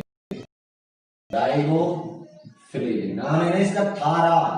तो फ्लेविन हो जाता है आपके भैया, कोएंजाइम की तरह काम करता है। किसकी तरह काम करता है? कोएंजाइम, मतलब दूसरे जो एंजाइम होते हैं उनकी हेल्प करता है। दूसरा कोएंजाइम की तरह काम करता है। और आजकल इसका एक नया देखा जा रहा है। आपने दान दिया, आपने जो रक्त है वो दान किया। अब उस दान किए गए रक्त कीटाणुओं को हटाने के लिए राइबोफ्लेविन का इस्तेमाल किया जा रहा है। एक नई स्टडी ये भी बताती है कि जो अडल्ट होते हैं, जो बड़े लोग होते हैं हमारी आपकी उम्र के, उनके माइग्रेन समस्या को भी समाप्त करता है। माइग्रेन होता है ना, सर का दर्द, तो माइग्रेन की समस्या को भी ये समाप्त करता है। सही से नहीं चल रहा ना भाई, मैं भी बहुत परेशान हूँ इससे, मेरी भी जिंदगी इससे खराब हो गई है। एयरटेल भी है मेरे पास, जियो भी है, सब हैं। अभी जियो से चल रहा है, जियो से चलना बंद हो जाता है, एयरटेल से चला देता हूं।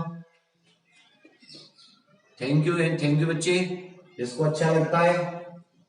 कोएंजाइम की तरह काम करता है राइबोफ्लेविन, जो हमारा रक्त दान किए वगैरह होता है। बोर्ड, ठीक है, दान जो होता है, रक्त जो हम दान करते हैं उससे कीटाणुओं को हटाता है और माइग्रेन की समस्या को भी खत्म करने के काम आता है। और ये जो होती है कोएंजाइम है, तो इसका मतलब ये बहुत सारी अदर। अब सुबह 5 बजे भी देख लूंगा भैया कल उठ के। वो गांव में वाईफाई नहीं आता, मैं कर रहा हूँ यार कुछ कोशिश दूसरी जगह शिफ्ट होने की। शहर वहर में सोच रहा हूँ एक तो मैं पढ़ा के तो कुछ ना कुछ तो कर ही रहा हूँ। तो पता है 6000 के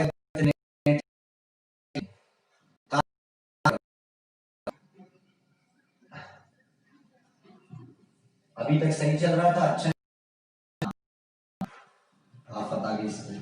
चलो कोई बात, थोड़ा चाहिए, नेटवर्क अच्छे नहीं आते।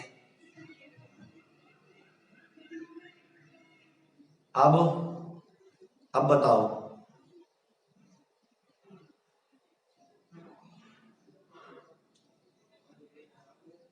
रुको भाई रुको, क्यों परेशान हो गए। अब टाइटिस नाम की बीमारी, ठीक है, स्टोमेटाइटिस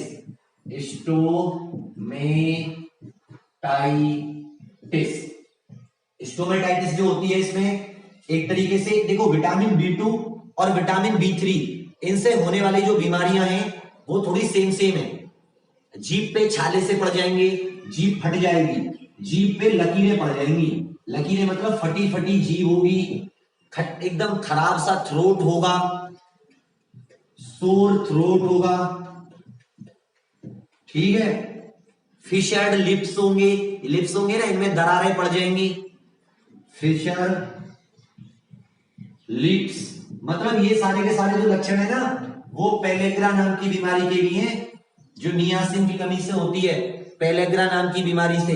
तो लेकिन इसमें और पेलेग्रा में थोड़ा अंतर हो जाता है, कभी कभी दोनों को सेम सोच के भी इलाज किया जाता है, ठीक है बच्चा। इसको चिलियोसिस भी बोलते हैं, जो फिशर्ड लिप्स होते हैं ना, इसमें दरार पड़ जाना देखोगे कुछ लोगों के में, तो वो जो होती है इसको चिलियोसिस भी बोलते हैं, चिलोसिस, चिलोसिस। ठीक है, चिल्लाते हैं ना जो यहाँ पे दर्द दर्द सा होता है, चिलोसिस। ओके, कोई दिक्कत नहीं है।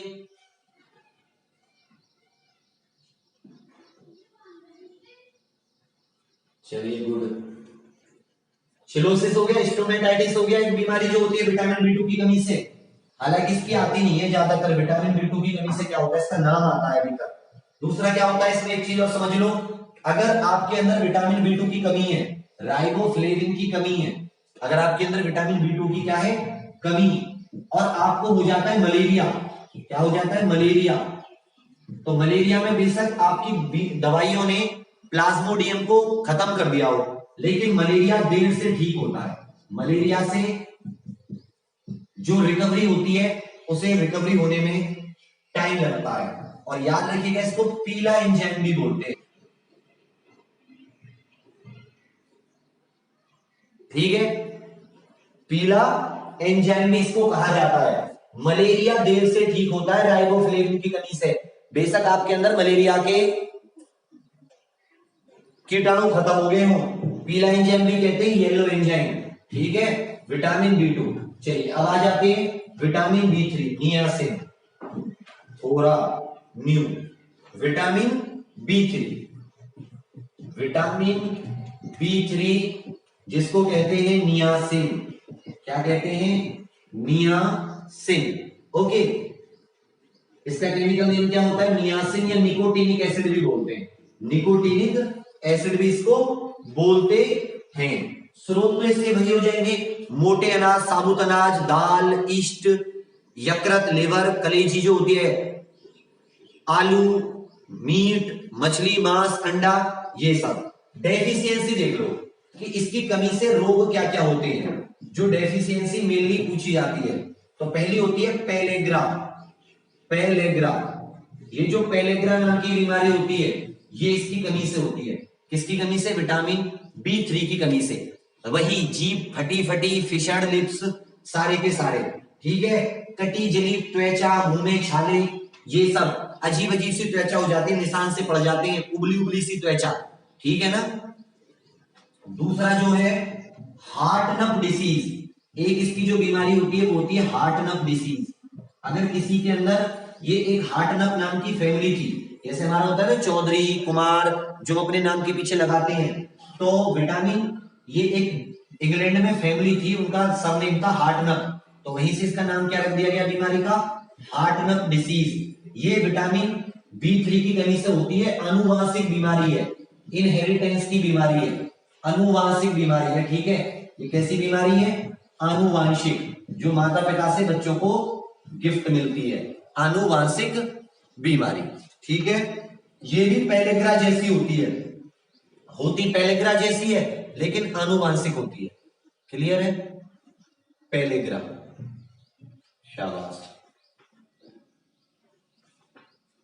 चलिए ये हो गया।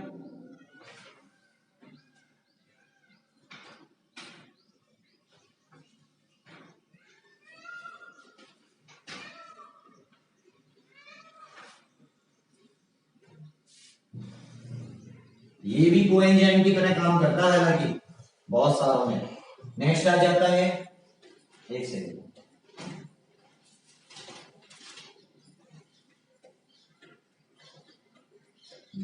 ये मतलब वो जो अपने वो होते हैं ना एटीपी वीटीपी जो बनते हैं, एटीपी एडिनोसाइन ट्राइफॉस्फेट, जो एनर्जी बनती है उसकी साइकिल में हेल्प करता था नियासिन।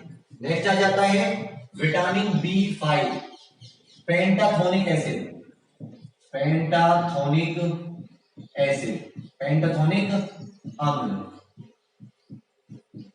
पेंटाथोनिक एसिड या पेंटाथोनिक अम्ल। ठीक है, केमिकल नेम हो गया, सोर्स तो मैं सबके बता चुका हूं, एक इसमें शहद और ऐड कर लेना, एक इसमें शहद और ऐड कर लेना, बाकी तो ईस्ट, दूध, मूंगफली, टमाटर, लिवर, मांस, शहद, अंडा, इन सब में तो मिलता ही है। अब इसका काम क्या क्या होता है देख लीजिए, अच्छी स्किन, अच्छी गुड स्किन और बालों के लिए, मतलब त्वचा और अच्छे बालों के लिए आपका विटामिन B5 हेल्प करता है। दूसरी बात, अगर किसी को कुछ इसमें जोड़ों में प्रॉब्लम हो जाती है, आर्थराइटिस एक बीमारी होती है, आर्थराइटिस पढ़ा होगा आपने कहीं पे, जोड़ों में प्रॉब्लम हो जाती है आर्थराइटिस। एक बुढ़ापे की बीमारी होती है पार्किंसन, पार्किंसंस डिसीज, पार्किंसंस। मुझे लगता है मोहम्मद अली साहब जो थे, जो मतलब बॉक्सर थे यूएसए के, उन्हें भी पार्किंसंस बीमारी थी। पार्किंसंस बीमारी हो गई, आर्थराइटिस हो गया, इन सब में ये एक दवा की तरह भी काम आता है, ओरल मेडिसिन की तरह भी काम आता है।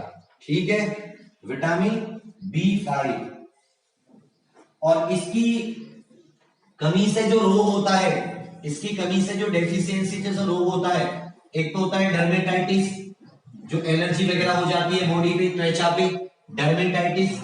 ठीक है, डर्मेटाइटिस,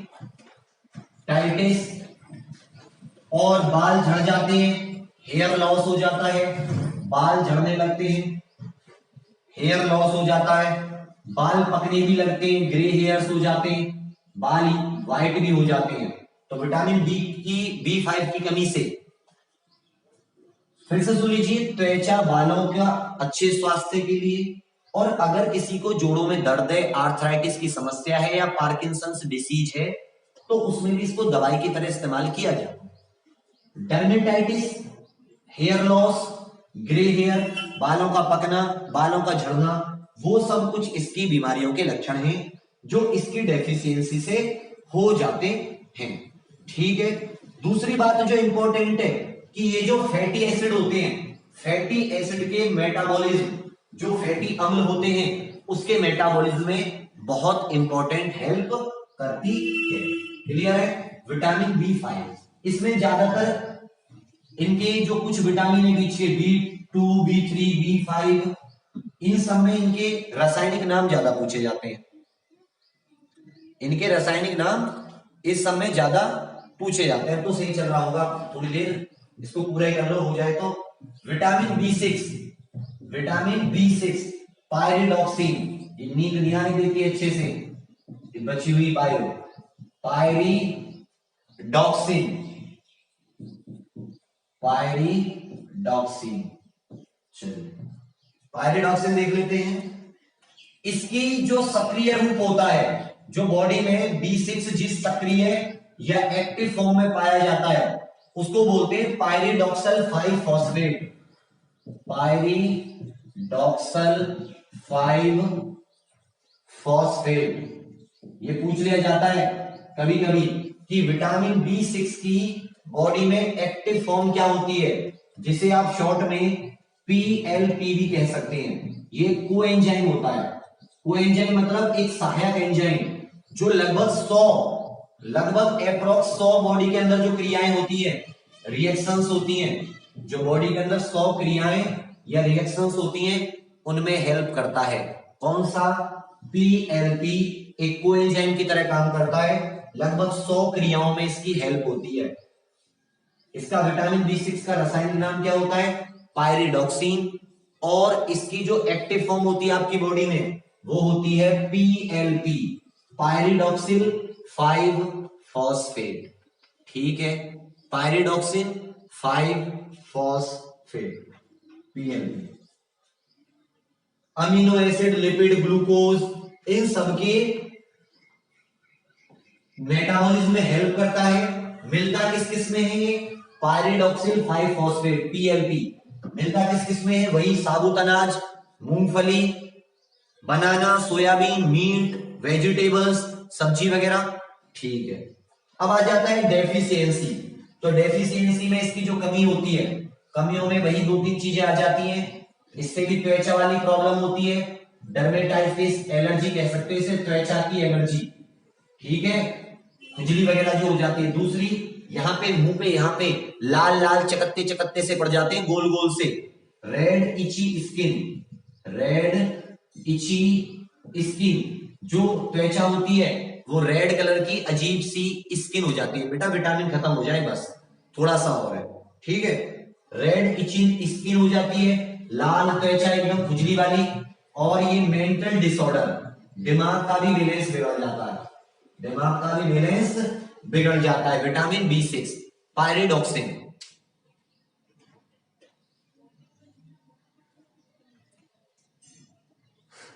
राजा कह रहे एक तो मेरा नेट पहले से खराब था, एक आपका भी हो गया। बाबू ने कर दो यार, मैं आज दुकान देखने जाऊंगा ब्लैक शेयर कोई।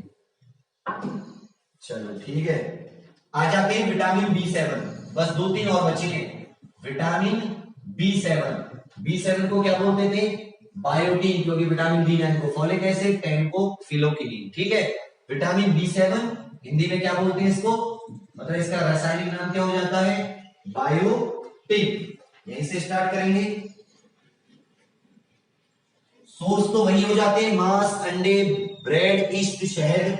एक सोर्स इसका कॉलीफ्लावर लिख लो, गोभी, वेजिटेबल्स में आ जाता है हालांकि ये। ठीक है, बाकी तो इसके वही मतलब सोर्स होते हैं जो सबके होते हैं। इसको विटामिन एच पुराना नाम था इसका, या को एंजाइम आर भी कहते हैं, को एंजाइम आर, ये इसके ओल्ड नेम है। विटामिन B7 को पहले विटामिन एच के नाम से जाना जाता था, जब तक ये पता नहीं लगा था कि ये इसी में आता है, मतलब बी की फैमिली है। इसका ओल्ड नेम है, पुराना नाम है विटामिन एच या को एंजाइम आर। पचाता किस किस को, इसका काम क्या क्या होता है? कार्बोहाइड्रेट को पचाने में हेल्प करता है, कार्बोहाइड्रेट को पचाने में, वसा फैट को पचाने में, प्रोटीन्स या अमीनो एसिड्स को पचाने में। तीसरी बात, जो हमारे नाखून और बाल होते हैं ना मजबूत, हमारे मजबूत हेयर और नेल्स के लिए, मजबूत बाल और नाखूनों के लिए, मजबूत बाल और नाखूनों को मजबूत करता है। डेफिशिएंसी, कमी से क्या क्या होता है? वही कमी से इसका एक तो भाई हेयर गिरने लगेंगे, हेयर लॉस होने लगेगा, नेल्स टूटने लगेंगे, नेल्स में दरारें पड़ जाएंगी, पतले हो जाएंगे। और इसमें एक और है, आंख की जो पुतली होती है, ये आंख की जो पुतली होती है ये रेड हो जाती है। इसकी एक कमी और है, इसकी कमी से एक जो बीमारी होती है उसे कंजक्टिवाइटिस बोलते हैं। कंजक्टिवाइटिस मतलब जो हमारी ये पुतली होती है ये रेड हो जाती है बहुत ज्यादा, जो अभी आपको हल्की रेड दिख रही है ना, ये ऊपर नीचे से बहुत ज्यादा रेड हो जाती है। क्लियर है? यहां से कोई दिक्कत? कंजक्टिवाइटिस, विटामिन B7 बायोटिक नहीं बायोटिन, ठीक है, बायोटिन। कोई दिक्कत? कार्बोहाइड्रेट, फैट, अमीनो एसिड्स का मेटाबॉलिज्म। नीरज शर्मा कौन है, कुछ बात हो रही क्या? ठीक है, कार्बोहाइड्रेट, वसा, फैट, हेयर, नेल, बाल, नाखूनों को, इन सब के लिए, हेल्थ के लिए ये इंपॉर्टेंट होता है विटामिन B7। अब आ जाता है विटामिन B9, फिर C, D, E के 4 और बचेंगे इसके बाद में। उसके बाद में आ जाता है vitamin B9 folic acid, vitamin B9 folic acid, folic acid इसका रासायनिक नाम हो जाता है फॉलिक अम्ल। जो प्रेग्नेंट लेडी होती है, गर्भवती महिलाएं होती हैं, वो फॉलिक एसिड की टेबलेट खाती है, विटामिन B9 की टेबलेट खाती है। आरबीसी बनाने में हेल्प करता है। जब बच्चा जन्म होता है तो खून की कमी हो जाती है, अनीमिया, उससे बचाने में हेल्प करता है। अभी 2 दिन पहले इधर हमारे मोहल्ले से दूसरे मोहल्ले में एक बेचारी लेडी की डेथ हो गई, वो गर्भवती थी। उनके शरीर में भी जो कारण था वो यही था, फॉलिक एसिड। मतलब वो उतना ज्यादा डॉक्टर वगैरह से सलाह नहीं लेती थी, पूरा फैमिली थी। और जो हमारे गांव में ये मतलब जो होते हैं ना हेल्प करने के लिए, जो प्राइमरी लेवल पे होती है आशा वगैरह, उनका भी कोई ध्यान नहीं रहता, सब फर्जी का है। बस वो क्या करते हैं, पैसे लेने पे रहते हैं, बाकी कुछ ध्यान नहीं देते कि कौन गर्भवती है, उसको किस चीज की जरूरत है। तो उनको बहुत ज्यादा कमी हो गई थी, बेचारे के छोटे छोटे बच्चे, उनकी डेथ हो गई। तो मुझे बड़ा अजीब सा लगता है कि जो लोगों का सिस्टम बनाया गया गांव में कि वो लोग हेल्प करें, तो उसमें वो लोग अपने काम पे ध्यान देते ही नहीं है। ठीक है बच्चा, चलिए फॉलिक एसिड तो प्रेग्नेंट लेडीज लेती हैं। ग्रीन लीफी वेजिटेबल्स, हरी पत्तेदार सब्जियां, बनाना ऑरेंज में भी पाया जाता है, लिवर में पाया जाता है, ईस्ट में पाया जाता है। बेटा जिसका फॉर्म रिजेक्ट हो गया तुरंत जाके आप ईमेल कीजिए, उनको बार बार ईमेल कीजिए, ठीक है ना, ईमेल कीजिए अच्छे से। ईस्ट एग वगैरह में मिलता है। तो सबसे नंबर पर इसका फंक्शन क्या हो जाता है, आरबीसी फॉर्मेशन में हेल्प करता है, आरबीसी के निर्माण में, रेड ब्लड कार्पी सेल्स के निर्माण में, रेड ब्लड सेल्स के निर्माण में। दूसरी चीज क्या करते हैं, भूख बढ़ाता है, मोस्ट इंपॉर्टेंट एपिटाइट, भूख को बढ़ाता है, जो हमारी भूख होती है ना उसे इंक्रीज करता है, भूख बढ़ाता है। तीसरी चीज, डाइजेस्टेड फूड जो होता है उसके एब्जॉर्प्शन में हेल्प करता है, absorption of digested food, digested food, ठीक है। जो पचा हुआ भोजन होता है उसको एब्जॉर्ब करना भी तो बहुत ज्यादा जरूरी होता है, उसके लिए भी हेल्प करता है। आरबीसी निर्माण में, भूख बढ़ाता है, एब्जॉर्प्शन ऑफ डाइजेस्टेड फूड। और जाहिर सी बात है, एक बात और, ये मोस्ट इंपॉर्टेंट इसमें एक और चीज है कि ये डीएनए में चेंज को रोकता है, डीएनए के चेंज को प्रिवेंट करता है, रोकता है। अब कहोगे सर अगर मान लो आपके सेल के डीएनए में कोई चेंज नहीं होगा, आपके सेल के डीएनए में कोई चेंज नहीं होगा, क्लास के बाद में मिलेगा पीडीएफ, ठीक है। तो अगर डीएनए में चेंज हो जाएगा तो कैंसर हो जाएगा, एक नई तरीके के सेल बनने लगेंगे। भाई अगर किसी के डीएनए में, सेल के डीएनए में चेंज हो जाता है तो नई तरीके के सेल बनेंगे, और शरीर में नए तरीके के सेल का मतलब क्या होता है, कैंसर। तो एक तरीके से कैंसर को भी रोकता है कौन, फॉलिक एसिड, ठीक है। ये मैं बताने की कोशिश करता हूं, यहां तक क्लियर हो गया। 39, 40, 41। अब बच्चा यही बात है कि जब आरबीसी नहीं बनेगी तो इसकी डेफिशिएंसी से रोग भी वही होंगे जो इसके कार्य हैं। भाई जो इसके कार्य हैं, अगर ये अपने फंक्शंस को सही से नहीं करेगा तो जाहिर सी बात है इसको रोग भी वही होंगे। तो कमी से क्या क्या रोग होते हैं, सबसे पहले तो अनीमिया, अनीमिया, अनीमिया मतलब आरबीसी की कमी हो जाती है, लेस या इमेच्योर, इमेच्योर आरबीसी निकलती है, ठीक है। तीसरी चीज क्या हो जाती है, मुंह के अल्सर, अल्सर आ जाते हैं, माउथ अल्सर्स हो जाते हैं, मुंह में छाले बोलते हो जिन्हें आप लोग, मुंह में छाले हो जाते हैं, माउथ अल्सर हो जाते हैं। भैया गौरव राजपूत क्या लग पढ़ाऊं तुम्हें मैं विटामिन बना के दिखाऊं यहाँ पे, मुझे बताओ हैं बाबू। आपको जो पेपर में आ रहा है मैं वही तो पढ़ा रहा हूं, उसको बस मैं कोशिश कर रहा हूं कि छोटी छोटी चीजें एक्स्ट्रा बता दूं जिससे आपको वो याद रहे। तो आप अलग बात बता रहे हो। एक बार बताओ बाबू क्या पढ़ाऊं मैं आपको इससे, आप फिर क्वेश्चंस में खुश हो तो क्वेश्चंस तो यूट्यूब पे हजारों लोग करा रहे हैं, क्या जरूरत है आपको, मैंने थोड़ी ना कहा है कि आप इसे पढ़ो हैं। विटामिन बनाऊं, आ जाओ मेरे पास, में तुम्हें विटामिन बना के उसको तुम्हें खिला भी दूंगा, टेंशन मत लो।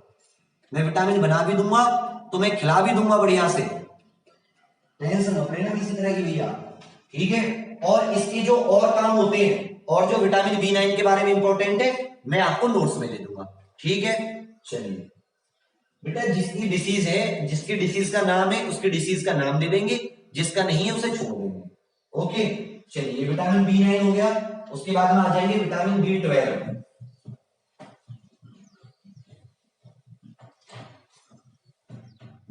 ठीक है। विटामिन B12, विटामिन B12, ठीक है। साइनो कोबाल्मिन, ठीक है। क्यों, क्योंकि इसके अंदर क्या पाया जाता है, स्टार लगा के लिख लीजिए, कोबाल्ट। इसके अंदर क्या पाया जाता है, कोबाल्ट पाया जाता है, कोबाल्ट, ठीक है। साइनोकोबाल्मिन में क्या होता है, कोबाल्ट। आशीष आप बेटा मेल कीजिए उनसे, लड़ जाइए जाके धरना दे दीजिए रेलवे भवन में, भैया क्यों रिजेक्ट हुआ, रीजन बताइए अच्छे से, जबकि वही फोटो ठीक है, सब कुछ ठीक है। मिसलेनियस टॉपिक होंगे बाबू, थोड़े आपको रुकना पड़ेगा, बड़े मतलब वो बेसब्र हो जाते हैं। एक इसमें सोर्स में इसका एक इंपॉर्टेंट सोर्स होता है, एक शैवाल होती है, एक शैवाल होती है जिसे आप एल्गा बोलते हो, एल्गी और एल्गा बोलते हो ना, उसका नाम होता है स्पाइरुलिना, स्पाइरुलिना। ये जो शैवाल होती है ये इसका एक स्पेशल सोर्स होता है, ठीक है ना। उसके बाद में लिवर, मीट, फिश, एग और मिल्क में तो मिलता ही है, काम भी इसके वही है, आरबीसी बनाने में हेल्प करता है और डीएनए बनाने में हेल्प करता है, डीएनए सिंथेसाइज में भी हेल्प करता है। भाई सोर्स अंडे, मीट, मांस, मछली तो होगा ही होगा। इसका एक शैवाल, स्पेशल शैवाल होती है स्पाइरुलिना, उसमें भी विटामिन B12 ज्यादा इनफ होगा, मोर देन इनफ होगा बाबू, मोर देन इनफ। ये तो मैं आपको इस तरीके से समझा रहा हूं कि कुछ तो आपके दिमाग में रहेगा ही रहेगा उस चीज से जुड़ी हुई। कमी भी वही होंगी, इसके फंक्शंस भी वही होंगे। आरबीसी उत्पादन में भी हेल्प करता है। सेकंड चीज डीएनए सिंथेसिस, डीएनए बनाने में भी हेल्प करता है। और जो हमारा तंत्रिका तंत्र होता है, न्यूरोलॉजिकल सिस्टम, न्यूरोलॉजिकल सिस्टम, हमारा तंत्रिका तंत्र जो होता है, जो नर्वस सिस्टम होता है, उसकी अच्छी हेल्थ के लिए भी ये जरूरी होता है। और इसकी कमी से भी वही बीमारियां होती हैं, अनीमिया वगैरह, जो फॉलिक एसिड की कमी से होती थी। ठीक है, इमेच्योर आरबीसी या अनीमिया। ठीक है, चलिए ये हो गया विटामिन B12। अब आ जाता है विटामिन सी। बी की फैमिली के विटामिन खत्म हो गए, एक विटामिन B17 और आता है, उसके अंदर 17, उसके अंदर एंटी कैंसर प्रॉपर्टीज होती है, एंटी कैंसर। ओके चलिए नेक्स्ट पढ़ लेते हैं, थोड़ा सा रह गया सी डी ई के। तो vitamin C, vitamin C chemical name क्या होता है? Ascorbic acid. केमिकल नेम क्या होता है? एस्कॉर्बिक एसिड, एस्कॉर्बिक अम्ल, ascorbic acid chemical name. Source क्या होते हैं? सोर्स, स्रोत क्या होते हैं? साइट्रस फ्रूट, सबसे इंपॉर्टेंट साइट्रस फ्रूट्स, खट्टे फल, खट्टे फल, मौसमी, नींबू, संतरा। ठीक है ना? उसके अलावा आंवला, गुआवा, टमेटो, आंवला, अमरूद, गुआवा, टमाटर, इन सब से भी विटामिन सी अर्थात एस्कॉर्बिक एसिड मिलता है। जूसी फ्रूट कह सकते हो, साइट्रस फ्रूट, खट्टे फल। काम क्या क्या होते हैं इसके? बहुत इंपॉर्टेंट, एंटीबॉडीज। जो एंटीबॉडीज होती है ना, मतलब जब आपके शरीर में कोई कीटाणु हमला कर देता है तो उसके खिलाफ जो मारने के काम आती हैं उन्हें बोलते हैं एंटीबॉडीज। ठीक है, कीटाणुओं के ऊपर एंटीजन लगे होते हैं, कीटाणु के ऊपर होते हैं इस तरीके के, माइक्रोस्कोप से देखोगे तो एंटीजन, इन एंटीजेंस के खिलाफ होती है एंटीबॉडी। ठीक है, एंटीबॉडी बनाने के काम आता है, आरबीसी बनाने में भी हेल्प करता है ये। तीसरा, हमारी टीथ, दांत, हड्डी और मसूड़े, बोन्स, हड्डियां, दांत और मसूड़ों के लिए, गम्स की अच्छी हेल्थ के लिए भी ये बहुत जरूरी होता है। और अगर ये आपके अंदर कमी हो जाए तो जो बीमारी होती है वो होती है, उसका नाम होता है, जिसमें मसूड़ों से खून आने लगता है, बीमारी का नाम होता है स्कर्वी।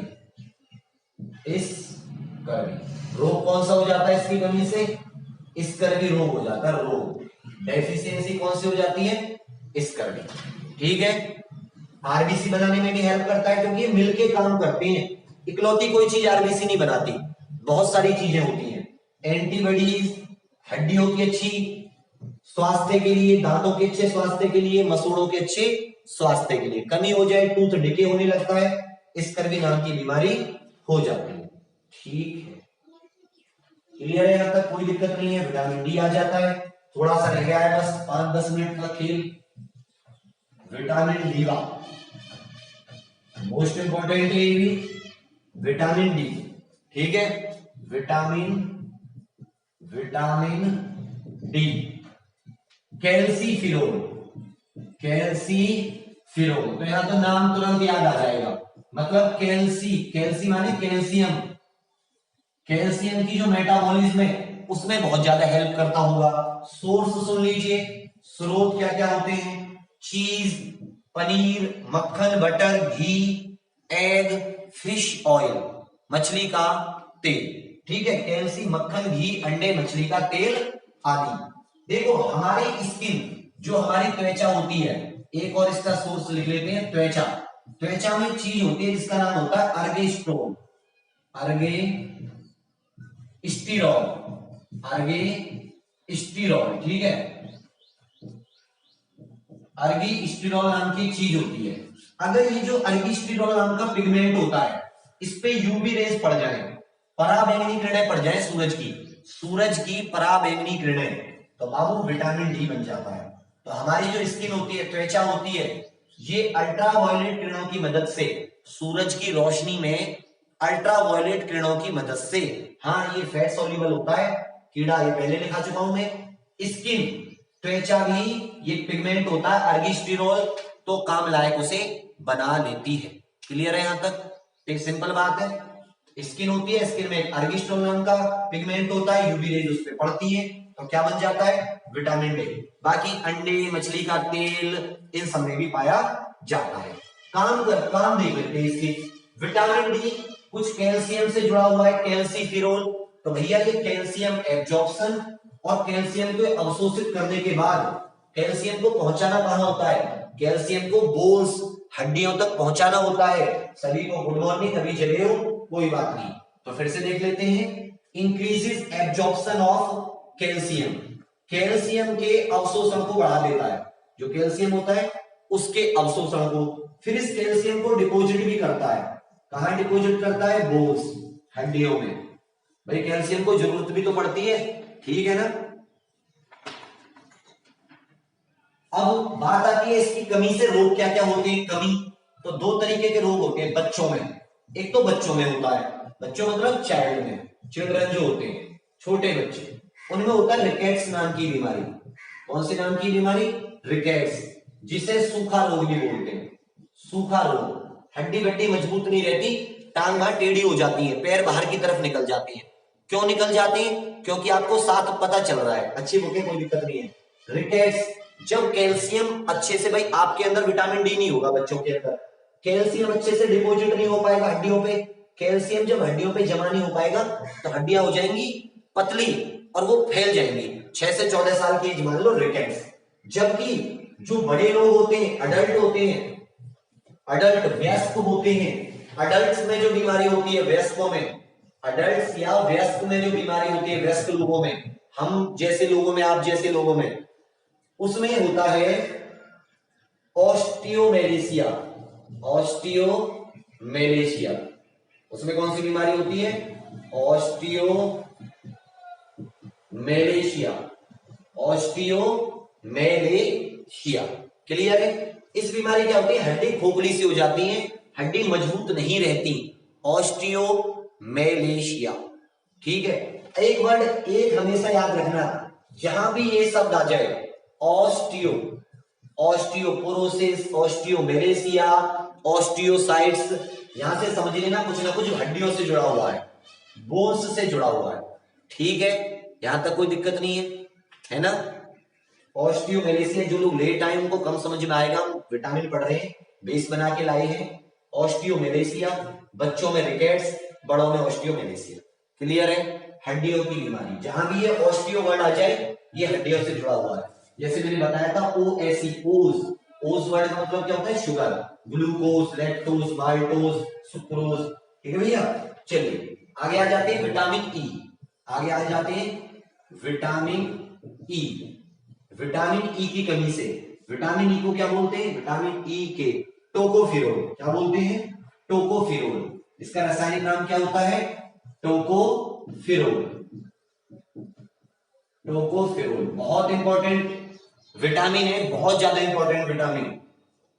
इसको रिप्रोडक्शन विटामिन भी बोलते हैं, क्योंकि इसके बिना रिप्रोडक्शन में बहुत मुश्किल आती है, जनन क्षमता में। इसको रिप्रोडक्शन विटामिन भी बोलते हैं, जनन विटामिन भी बोलते हैं, because it is very important for the proper functioning of reproductive system. ठीक है ना। ये रिप्रोडक्शन विटामिन भी इसको कहते हैं, क्योंकि ये रिप्रोडक्टिव सिस्टम की हेल्थ के लिए मोस्ट इंपॉर्टेंट होता है, जनन प्रजनन के लिए बहुत इंपॉर्टेंट होता है। गेहूं, चना, मटर, हरी पत्तेदार सब्जियां, मांस। गेहूं, चना, मटर, हरी पत्तेदार सब्जियां, मांस आदि, इन सब में ये पाया जाता है। एक तो ये रिप्रोडक्शन की हेल्थ के लिए बहुत इंपॉर्टेंट होता है। दूसरी बात, एक अच्छा एंटीऑक्सीडेंट भी होता है। एक अच्छा एंटीऑक्सीडेंट होता है, मतलब त्वचा में निखार लाता है, त्वचा में निखार। एक अच्छा एंटीऑक्सीडेंट, विटामिन सी भी एक अच्छा ऑक्सीडेंट होता है, इसलिए आपने देखा होगा त्वचा में जितने भी आप लोग उल्टे सीधे वो लगाते हैं, लेप वगैरह उन सब में नींबू की बात करते हैं, कोमलता लाते हैं। तो क्योंकि एंटीऑक्सीडेंट क्या होते हैं, जो नेगेटिव चीजें होती है ना हमारी त्वचा में, उसको बाहर निकाल लेते हैं, ऐसा समझ लीजिए।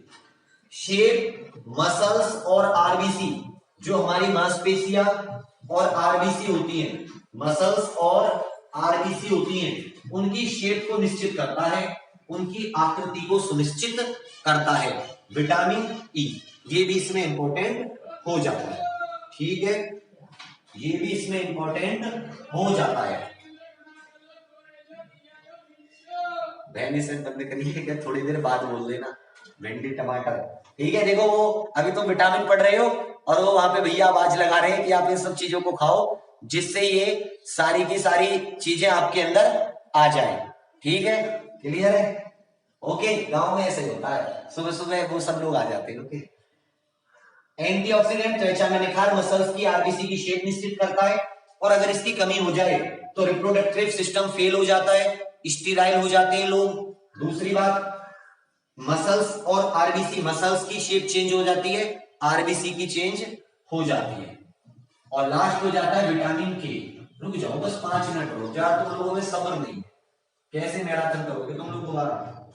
विटामिन के, विटामिन के, विटामिन के, फिलोक्विनिन, 3 होते हैं इसमें, तीनों को लिख लीजिए। K1, विटामिन K1, इसका रासायनिक नाम होता है फिलोक्विनोन, क्विनोन, ठीक है। विटामिन की तो होता है, इसका नाम होता है मीनाक्विनोन, मीनाक्विनोन, और इसका K3 होता है, इसका नाम होता है मीनाडियोन, मीनाडियोन। 3 होते हैं विटामिन के की फैमिली में, फिलोक्विनोन, आपको ज्यादातर ये पूछा जाता है, ठीक है। एक होता है मीनाक्विनोन और एक होता है मीनाडियोन। विटामिन के, देखो घाव भरने में, घाव भरने में, विटामिन सी, रक्त का थक्का जमने में, ब्लड क्लॉटिंग में, विटामिन के, ये अच्छे से लिख लो कहीं पे, जो घाव भरने में आरबीसी हेल्प करता है ना, वो भी जो आपके घाव भरते हैं, विटामिन सी, रक्त का थक्का जो जमता है, ब्लड क्लॉट, विटामिन बी। क्यों? क्योंकि विटामिन के की मदद से, विटामिन के की मदद से जो हमारा लिवर होता है, जो हमारा यकृत होता है, वो एक प्रोटीन बनाता है जिसको बोलते हैं प्रोथ्रोम्बिन। क्या बोलते हैं? प्रोथ्रोम्बिन। और ये जो प्रोथ्रोम्बिन नाम का प्रोटीन होता है, इसी की ये बाद में जाके किसमें हेल्प करता है? ब्लड क्लॉट, रक्त का थक्का जमने में, रक्त का थक्का जमने में ये हेल्प करता है। फिर से समझ लीजिए, विटामिन के लिवर में प्रोथ्रोम्बिन, प्रोथ्रोम्बिन ये बनाने में हेल्प करता है, प्रोथ्रोम्बिन बनाने में हेल्प करता है। और यही प्रोथ्रोम्बिन जो होता है बाद में, ये ब्लड क्लॉट में हिस्सा लेता है और रक्त का थक्का जमने में हेल्प करता है।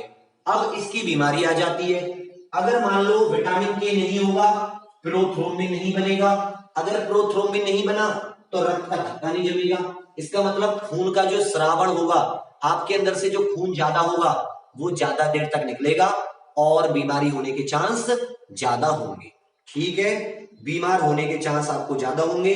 लीफी वेजिटेबल्स, टमाटर, पनीर वगैरह में ये काम आता है। 50 पेज हो गए 2 दिन में, 50 पेजेस ऑफ नोट्स, ठीक है। यहां तक कोई दिक्कत, कोई प्रॉब्लम? मेन इंपॉर्टेंट आपको इतना सारा बताने की जरूरत ये थी कि थोड़ा थोड़ा एक्स्ट्रा याद रह जाएगा। मान लो पेपर थोड़ा सा बदल के आ गया, समझ रहे हैं मेरी बात? 50 पेज हो गए, 50 के 50 पेजों को टेलीग्राम पे डाल देता हूं, फिर से सुन लीजिए। एक टेलीग्राम नाम की ऐप आती है, टेलीग्राम नाम की एप्लीकेशन, उसमें जब आप आईडी बनाओगे तो उसमें सर्च कीजिएगा बिल्कुल सेम नाम से, परीक्षागढ़। उसमें आपको फर्जी वाले भी मिलेंगे, मेरी फोटो किसी पे नहीं लगी हुई है, एक लोगो बन रहा होगा परीक्षागढ़ का ब्लैक कलर में, इस हिंदी में अंदर नाम लिख रहा होगा। एक चीज देख लीजिएगा, लगभग 20,000 के आसपास, 19 से 20,000 के लगभग सब्सक्राइबर होंगे। इसको ज्वाइन कीजिएगा, ये ओरिजिनल है, बाकी फर्जी है, किसी ने ज्वाइन कर रखी हो तो वहां से निकल आना। मैंने अपनी तरफ से पूरी कोशिश की आपको एक एक चीज अच्छे से क्लियर कराने की। और 12 बजे जो आज की क्लास होगी वो हम लोग क्वेश्चंस करेंगे, कोशिश करेंगे क्वेश्चंस करने की। अभी आप लोगों के उसमें कुछ दोबारा रीइंस्टॉल कर लो, यहां से पीडीएफ बिल्कुल सही चला जाता है, वहां पे थोड़ी सी प्रॉब्लम आ जाती होगी नहीं खुलने में। ठीक है भैया। और एक बात सबसे इंपॉर्टेंट, आप लोग पढ़ते हो, आप लोगों ने बहुत मेहनत से पढ़ाई की, 6 घंटे आपने पढ़ाई की, 2 घंटे आपने रिवीजन किया, 8 से 9 घंटे आपने 24 में से किसी चीज को दिए, समझना, लेकिन आपके मार्क्स नहीं आए। आपने रिजल्ट क्या आया, मार्क्स नहीं आए, रिजल्ट थोड़ा बेकार रहा, तो आपको मायूसी होगी। जल्दी से बताओ, आपको मायूसी होगी? बताइए, अगर आपका रिजल्ट अच्छा नहीं आता है पढ़ने के बाद में भी, तो क्या आपको मायूसी होगी? होगी। इसी तरह अगर मैं किसी चीज पे 9 घंटे दे रहा हूं, 9 घंटे करेक्ट, 2 घंटे की क्लास और 7 घंटे में 25 पेज लिखे जाते हैं, 25 कल लिखे, 25 परसों लिखे, तो भैया मायूसी होगी। तो आप थोड़ा सा शेयर कर दिया कीजिए, जैसे आपको मायूसी होती है सेम टू सेम मुझे भी मायूसी होती है। ठीक है, बाकी आपकी इच्छा, मैं अपनी तरफ से कर दिया अपना काम, आपसे वादा किया था, उस वादे को आपके पेपर तक निभा दूंगा। बाकी ईश्वर की माया जैसे आपका वो करेगा, बढ़िया बात, ठीक है, ओके। और बाकी क्लासेस की जो बात है वो जल्दी से कोशिश करेंगे 1-2 क्लास और बढ़ाने की, और जितना भी, क्योंकि आप लोगों के लिए नोट्स मुझे ज्यादा टाइम दे ले रहे हैं, हिंदी और इंग्लिश दोनों में लिखने पड़ते हैं। अगर मुझे वहां से थोड़ी सी छुट्टी मिल जाए, मैं सिर्फ आपको पढ़ाऊं, नोट्स आप खुद बना लो, तो फिर तो मैं 1-2 क्लास और ले लूंगा, मुझे क्या जा रहा है बाबू। ठीक है, फिर चलिए पीडीएफ में और 2-3 चीजों को इनके ऐड करके 15 से 20 मिनट में, 1 घंटे के अंदर आपका पीडीएफ डाल रहा हूं। ठीक है, थैंक यू, जय हिंद, बाय। ओके, अच्छे से पढ़िएगा, और जो लोग नए आए हैं सब्सक्राइब कर लीजिए और शेयर करना मत भूलिएगा, क्योंकि अगर आप अच्छा करोगे तो अच्छा ही मिलेगा, ये याद रखिएगा बिल्कुल, जैसे को तैसा, जैसा आप करोगे अच्छा अच्छा, ऐसे आपको अच्छा अच्छा मिलेगा। ओके, थैंक यू, जय हिंद।